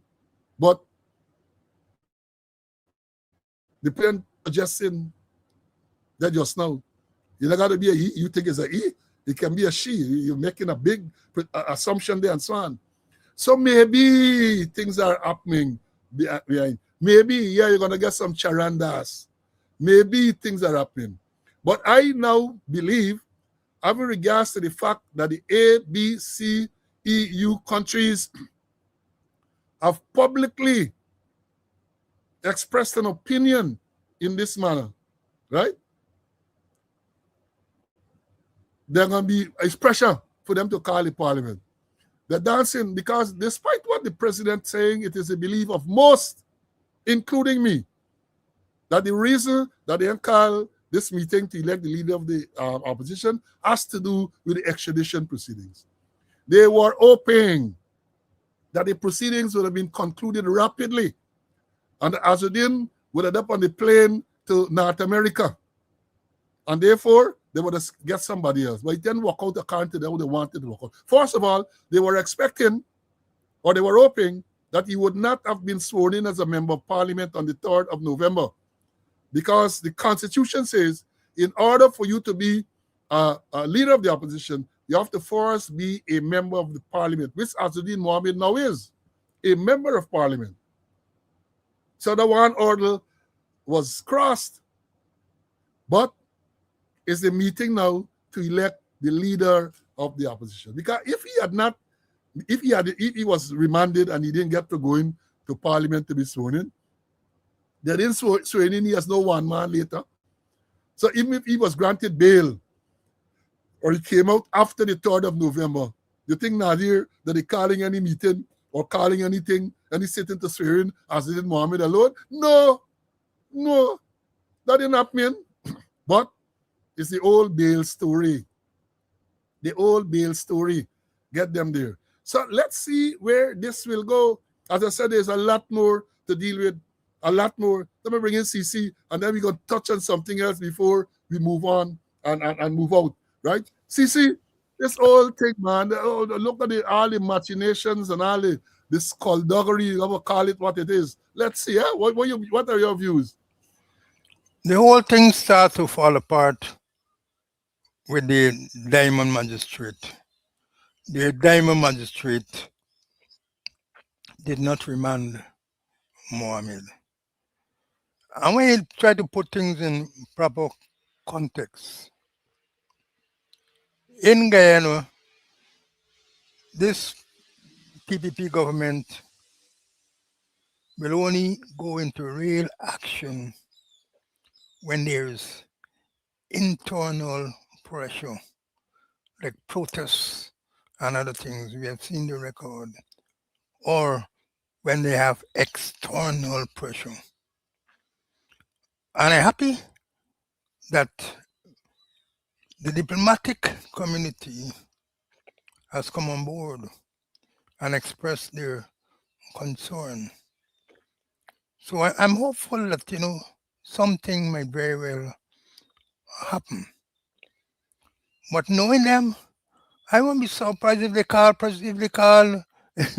if they call Parliament without the opposition and get the Minister of Finance to go and read the budget and all kind of thing, there's so much of things that they do, illegal things. They have no regards for the Constitution. And jump high, jump low. The Constitution is the supreme law. And we're talking about Article 184.1, talking about the Speaker to call the meeting of members of the opposition and for them to elect their leader. As we say now, whether it's a he or a she. But things are happening. And as you rightly mentioned, there may be a number of charandasses about the place. Perhaps they already get a Kazrip. And by the way, the Kazrip is mineral, it's not liquid. But very well get a Kazrip there, tempting, hanging over the people head. So lots of things could very well happen. I think they're delaying it. I think they're negotiating. They're trying all wrong not to make Azharuddin Mohammed the leader of the opposition. Well, I think there's much more in place, much more to come in the coming days. Right, much more to come. And let me say this. They're working us out of magic, man. It's us out of magic they're going to work to make sure that Azharuddin Mohammed is not the leader of the opposition. They're going to work outside of magic. And I agree with you, CC. They have no regard for this constitution. They have demonstrated that even as recent as the last day in last year, when the president went ahead and appointed members of the Teaching Service Commission without the required consultation with the opposition leader. The Constitution says that, well, they're going to argue, as I've said before, that they make the appointment. They're going to say, the president make the point, it is necessary. And they have the appointment of Ikinde as a president. They're going to make that argument if it is challenged, right? They are going to make that argument if it is challenged. But they're doing all sort of magic not to get Azharuddin as the leader of the opposition. Because, since the man thing there now, since the man come out to mold him, I told you about boards, let me repeat, man. Y'all bear with me. You board. We used to say I used to mind board. I used to mind cage board. Even though in my adult age, I love cage boards. Tower, mountain, fire red. Those are the boards I used to mind. And especially tower. You got a tower with a tongue whistle. There's so much joy in having a tower with a tongue whistle. But I say, and somebody tell me, we call it PPO. Those of you who country people, you call it PPO whistle. So every whistle is not whistle. You got to get, if you get a tower, you got to be whistling straight tongue line, PPO line. Other than that, you don't get no value, no Chinese rocker and coming. So when birds go into molt, when they're changing the feather to go into molt, they don't sing. They don't whistle. You got to treat them, you cover them up, you give them the little tonic, a little brandy, drop of brandy, because they're shedding all their feathers. And it requires a lot of blood and so on to grow back new feathers. So when they come out of molting, because when they're molting, you don't even clean the cage. You cover them down, put them in a dark area, they shed all the feathers, you give them the seed and you give them the water, but you don't clean the cage, you don't do nothing like that, right? Cover them down with a black cloth most times, and they're good. But when they come out of molting and they strike, then they're going to start to whistle. So you remember they put up a bird, this blue bird, and they said this blue canary to sing, and people say, so they didn't get nothing to sing about. And that, well, no, the bird come out of molting, the bird is singing. Azadin is revealing so many things, and you must pay attention to these things. I can show some way, but you must pay attention on social media, right? And, of note, they're coming with some tepid statements and so on. They're challenging me in no significant way, because I would expect, given the statements made by Azadin Mohammed about Zulfikar Mustafa, about Susan Rodriguez, they would have run to the court. I would expect, because they seem to be very litigious. They like run to the court, but they not go to the court this time. I wonder why. I suspect is that when you go to the court, you got to produce all sort of things, because the man saying that your thief and get all these assets, you have got to produce the burden is on you to prove that you're wrong, right? But coming back to Parliament and Azadin Mohammed, they require a magic man. They want to do some magic to make sure that he ain't got to Parliament. Now, if you want a reputable magic man, I will recommend you go to the police at headquarters there. Talk to the commissioner of police, because there was a magic man that went there and turned cocaine into flour. Remember that? Magic man, better than Houdini, better than Copperfield. He went to the TSU there, and in the most secure location where cocaine, lots and lots of cocaine was stored, that cocaine turned to flour. So when the handing over was taking place and the person went in there, they declared that this is not cocaine any longer, it is flour. So it's a magic man like that PPP got to get. A magic man like that. And the man went to police headquarters and the man turned cocaine into flour. So y'all see if y'all could recruit them. Y'all get money. Money is not an issue. Your pockets are deep. So go there. I don't know who the magic man is. I don't know who this magic man is. So I got a name that I can call and y'all could reference and follow up. But obviously, he's a fantastic magic man. And you might want to use him to do the magic to get rid of Azadin Mohammed. Right? You might want to do that. Now let me move to, and I ain't got long to talk about this one, but I just want to make the point, and I'm going to come back on it on Wednesday in a very substantive way. We're talking about this allegation of corruption. That is what it is against Minister of Tourism, Susan Rodriguez. Allegation there. Azadin Mohammed made at least 2 or 3 statements about it. Then last week, Wednesday, I think it was, I told you that Mr. Tom Anderson, who appears from time to time on Mark Benchcap show in the night, he had a beautiful little video where he went into the records in the Florida place where Susan Rodriguez bought a property. This is not an allegation, she admitted, for $540,000 US dollars. She bought this property, and He went into the records and showed the transaction went. And while he did not point fingers, he did not lay blame, the chronology of events suggests that things irregular. Things irregular. Now, a lot of people I had said to you that if you wanted the video of Mr. Tom Anderson, let me know. I can send it to y'all via WhatsApp. Well, I have bad news for y'all. If you go now, or if it was sent to you, you didn't look at it right away, it gone. It gone. When you go now to, you think that easy? Let me tell you what the site said. If you go now and you click on that site, hold on, bear with me a minute. If you click on the site to get the thing that Mr. Tom Anderson posted, it tells you, what it say? If you go to Facebook and you click on the link with Tom Anderson exposing this thing with this property and all this other thing, this video has been removed for violating YouTube's policy on harassment and bullying. A video which clearly outlined the facts. Man, I make no allegation against nobody. I complimented him for that. Very professional. He just said this is what he found. The LLC was registered on this day. The property was purchased on a part. This is what the records show, right? The property was transferred to this LLC. Property purchased in the name of Susan Margaret Rodriguez.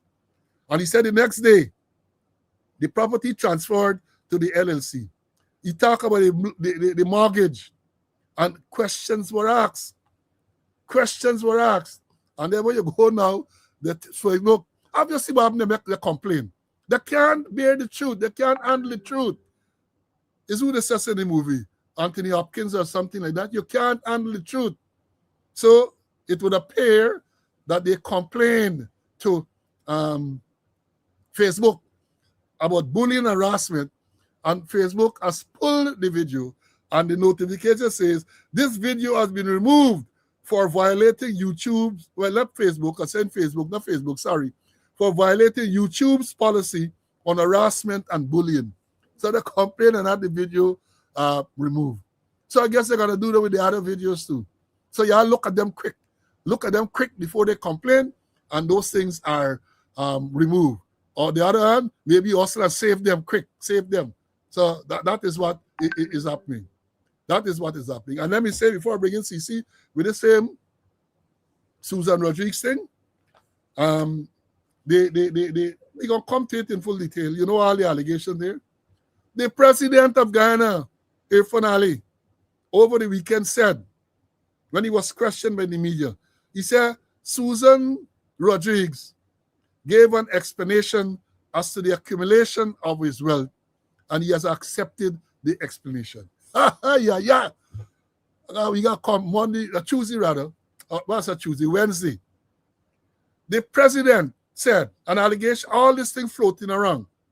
The person has admitted to ownership of property in the United States, in Guyana, right? And you know what's the president's reaction to that?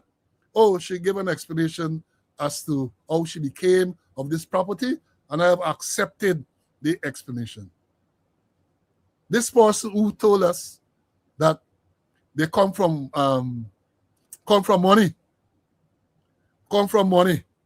but yet still, as I didn't say, she used to go and beg, but I said it used to go and beg for money for gasoline and all them type of things prior to becoming a minister. Prior to becoming a minister of the government. Now you're a minister of the government, you suddenly get wealth. By its own admission, it used to sell chocolate and sweetie. It said that when chocolate and sweetie and everything came Christmas time away from the States, it never used to eat it. It used to go and sell it and save. In other words, it gave the impression that it was very thrifty, right? So I want to sell chocolate to forget them type of money. To buy a property for $540,000 US, and it is being said by the people who know real estate that you would have to pay down, because the market is $378,000, I think, so you would have to pay down something like $150 plus closing costs and all these type of costs. You got to pay that on cash, Guyana money, U.S. money. Where all of this come from? And the reaction of the president to that, not surprising, mind you, not surprising, is, oh, she gave you an explanation and I accept it. And they're talking about corruption and tackling corruption. The president, the vice president, Nosef, and them talking about tackling corruption. And here it is, allegation which suggests, because even if, well, Arjun did say this is what corruption look like. Rather than investigating, the president just brushes aside. She gave an explanation, it gave an explanation, and I accept the explanation. Matter done. Matter done. I say this.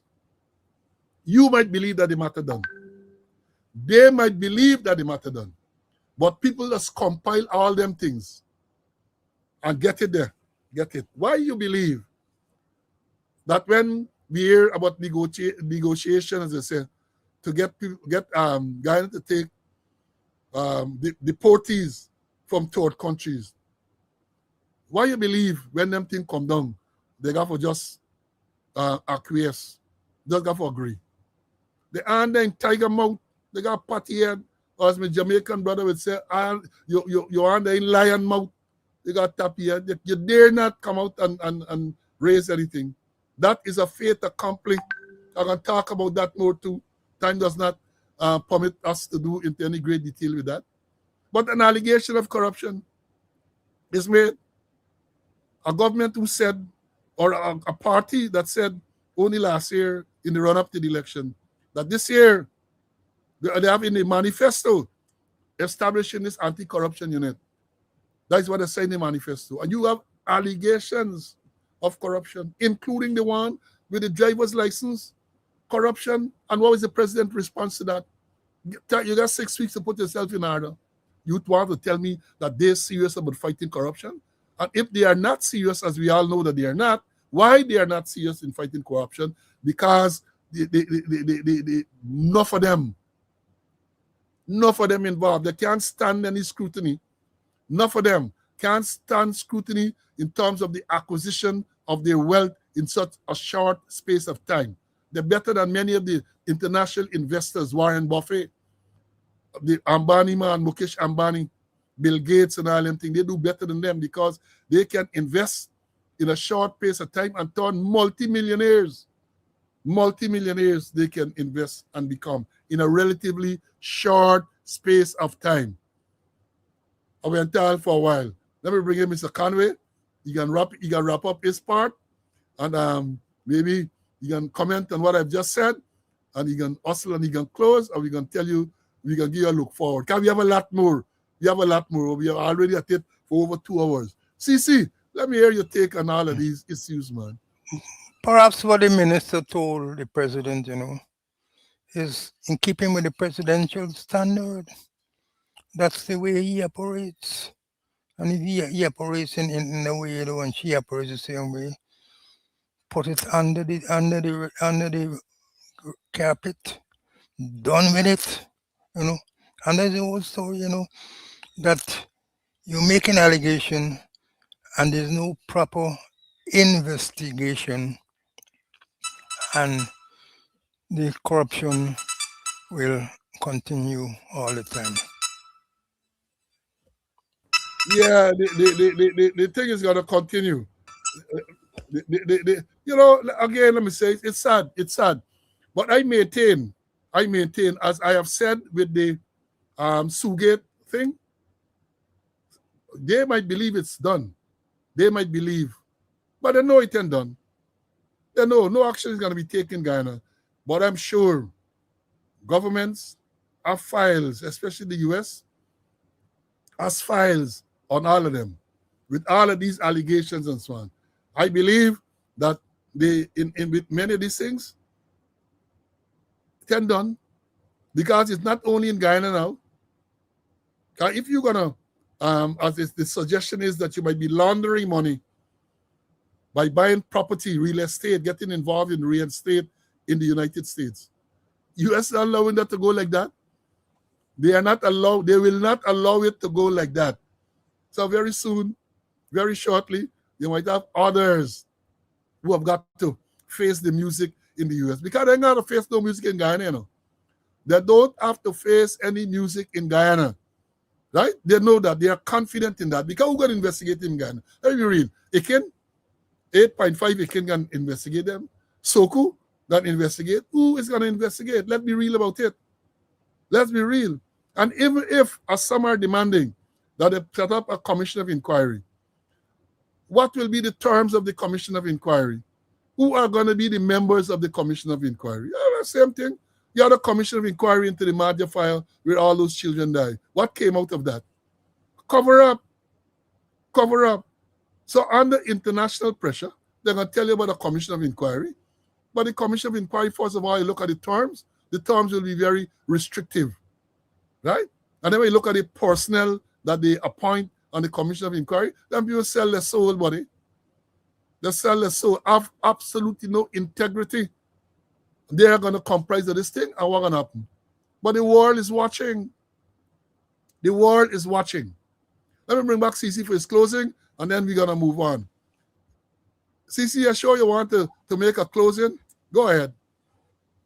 Okay, I read in the papers that on the instructions of the President, Geology and Mines Commission suspended, revoked a whole set of Brazilian miners' license. But I was told they didn't go to this place called Morodi Mountain, where you have large-scale smuggling of gold going across the Takatu River, undeclared amount of gold. And I said on a previous episode that if they don't look sharp, we can get Morodi, but the mountain will be gone. Right, you did say that. You did say that. Folks, we have had a long morning. Let me first say, we have a lot of stuff to talk. This same corruption thing, we got to continue. The parliament arrangement will continue. There's so much to be said. Now that the EU and the ABC countries have intervened, so to speak, of course, they are very diplomatic. They say that a domestic affair and they hang on thing. But the fact that they have made public statement will be sufficient, I think, to move them, because the thing that they fear most is to get sanctioned. They fear that most. The visa get pulled, and some diplomatic notes to tell them, say, well, look, you lapsing, and we can deal with you. That is what they're afraid of most. They aren't frightened the opposition. They're not frightened police because they're controlling the police. They are not afraid of those entities. What they're frightened is the US. Have you noted? I have noted that in recent times, for the past 6 months or even more, you haven't seen them posing that they travel into the US and they're gone to all these places. You haven't seen that. First of all, every so often they're posing, they're coming and they have meeting in the US with their supporters, and they're doing all sort of things. They're shopping in the US and so on. That has probably dried up. I wonder why. Couldn't be that they don't have the resources. That is what they're afraid. That when they come, they get pulled in for fitness. They get pulled in for fitness. That is what they're afraid of. But you understand? There's a particular man close to senior people who haven't been pulled in on no less than 2 occasions. Tell them plain, he ain't traveling back. He's not traveling back to the US. Because every time you go, he's been harassed. He ain't traveling back to the US. So let's see where it will go. Folks, today is Monday, the 12th day of January. The month really going at breakneck speed. The month is going. Let me say, I have to compliment you all for your attendance today. I think it's I think it's the highest number we have had on the live. Almost 3,000 on the live. Again, the new year start good. Compliment you for coming to school and getting your lessons, right? Free lessons. Lessons are free. But if you feel that you're in a position to make a contribution to the lessons, right? Just give you a little thing. Cash App, Zelle, MMG. You know, one of the students, I mean, thank her very much, said to me over the weekend, look, I ain't got a facility for these things. How can I make a contribution? I really wanted to make a contribution. And I said, well, maybe a MoneyGram. And the contribution was made almost immediately via MoneyGram. I thank you very, very, very much. Not only that student, but other students as well, right? Because I think it is important what we are doing here to highlight this thing. You know, getting some NCN and DPI. Talking about DPI, I just saw a release that the High Court awarded damages against DPI, Department of Public Information, in favor of Mr. Vincent Alexander, right? You know, Alexander, Alec, I want Alec, you know, Parang, you listen to Parang. If you listen to Parang during the Christmas time, you hear the song, okay, Kenny G, I want Alec. It's a nice Parang, I love it. So Alec, but what gonna happen? What gonna happen? You know, they're gonna want to pay money. They're gonna want to pay the money. Talking about that, I have one against them on the 23rd of this month. Right? 23rd. They like to do that, right? That's other thing against people and so on. We're gonna talk about it some more on Wednesday. This thing with DPI and them. So, folks, again, I thank you all for your attendance. I thank you in advance for your contributions. And I say to you, God's spare life. We're gonna be here again on Wednesday. That's the day after tomorrow, to bring you more information. There is so much we have left back. Bring you more information and speaking out, exposing corruption, incompetence. Until then, I implore you, I beg you to be safe, to stay well until we meet again on that day. Bye.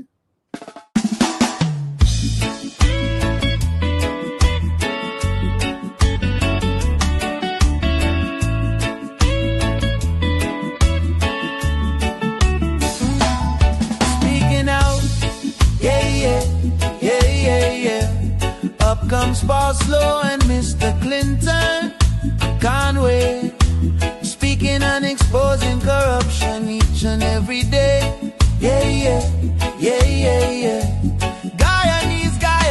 turn on your TV and go to YouTube and listen to what Boslow and Conway to say.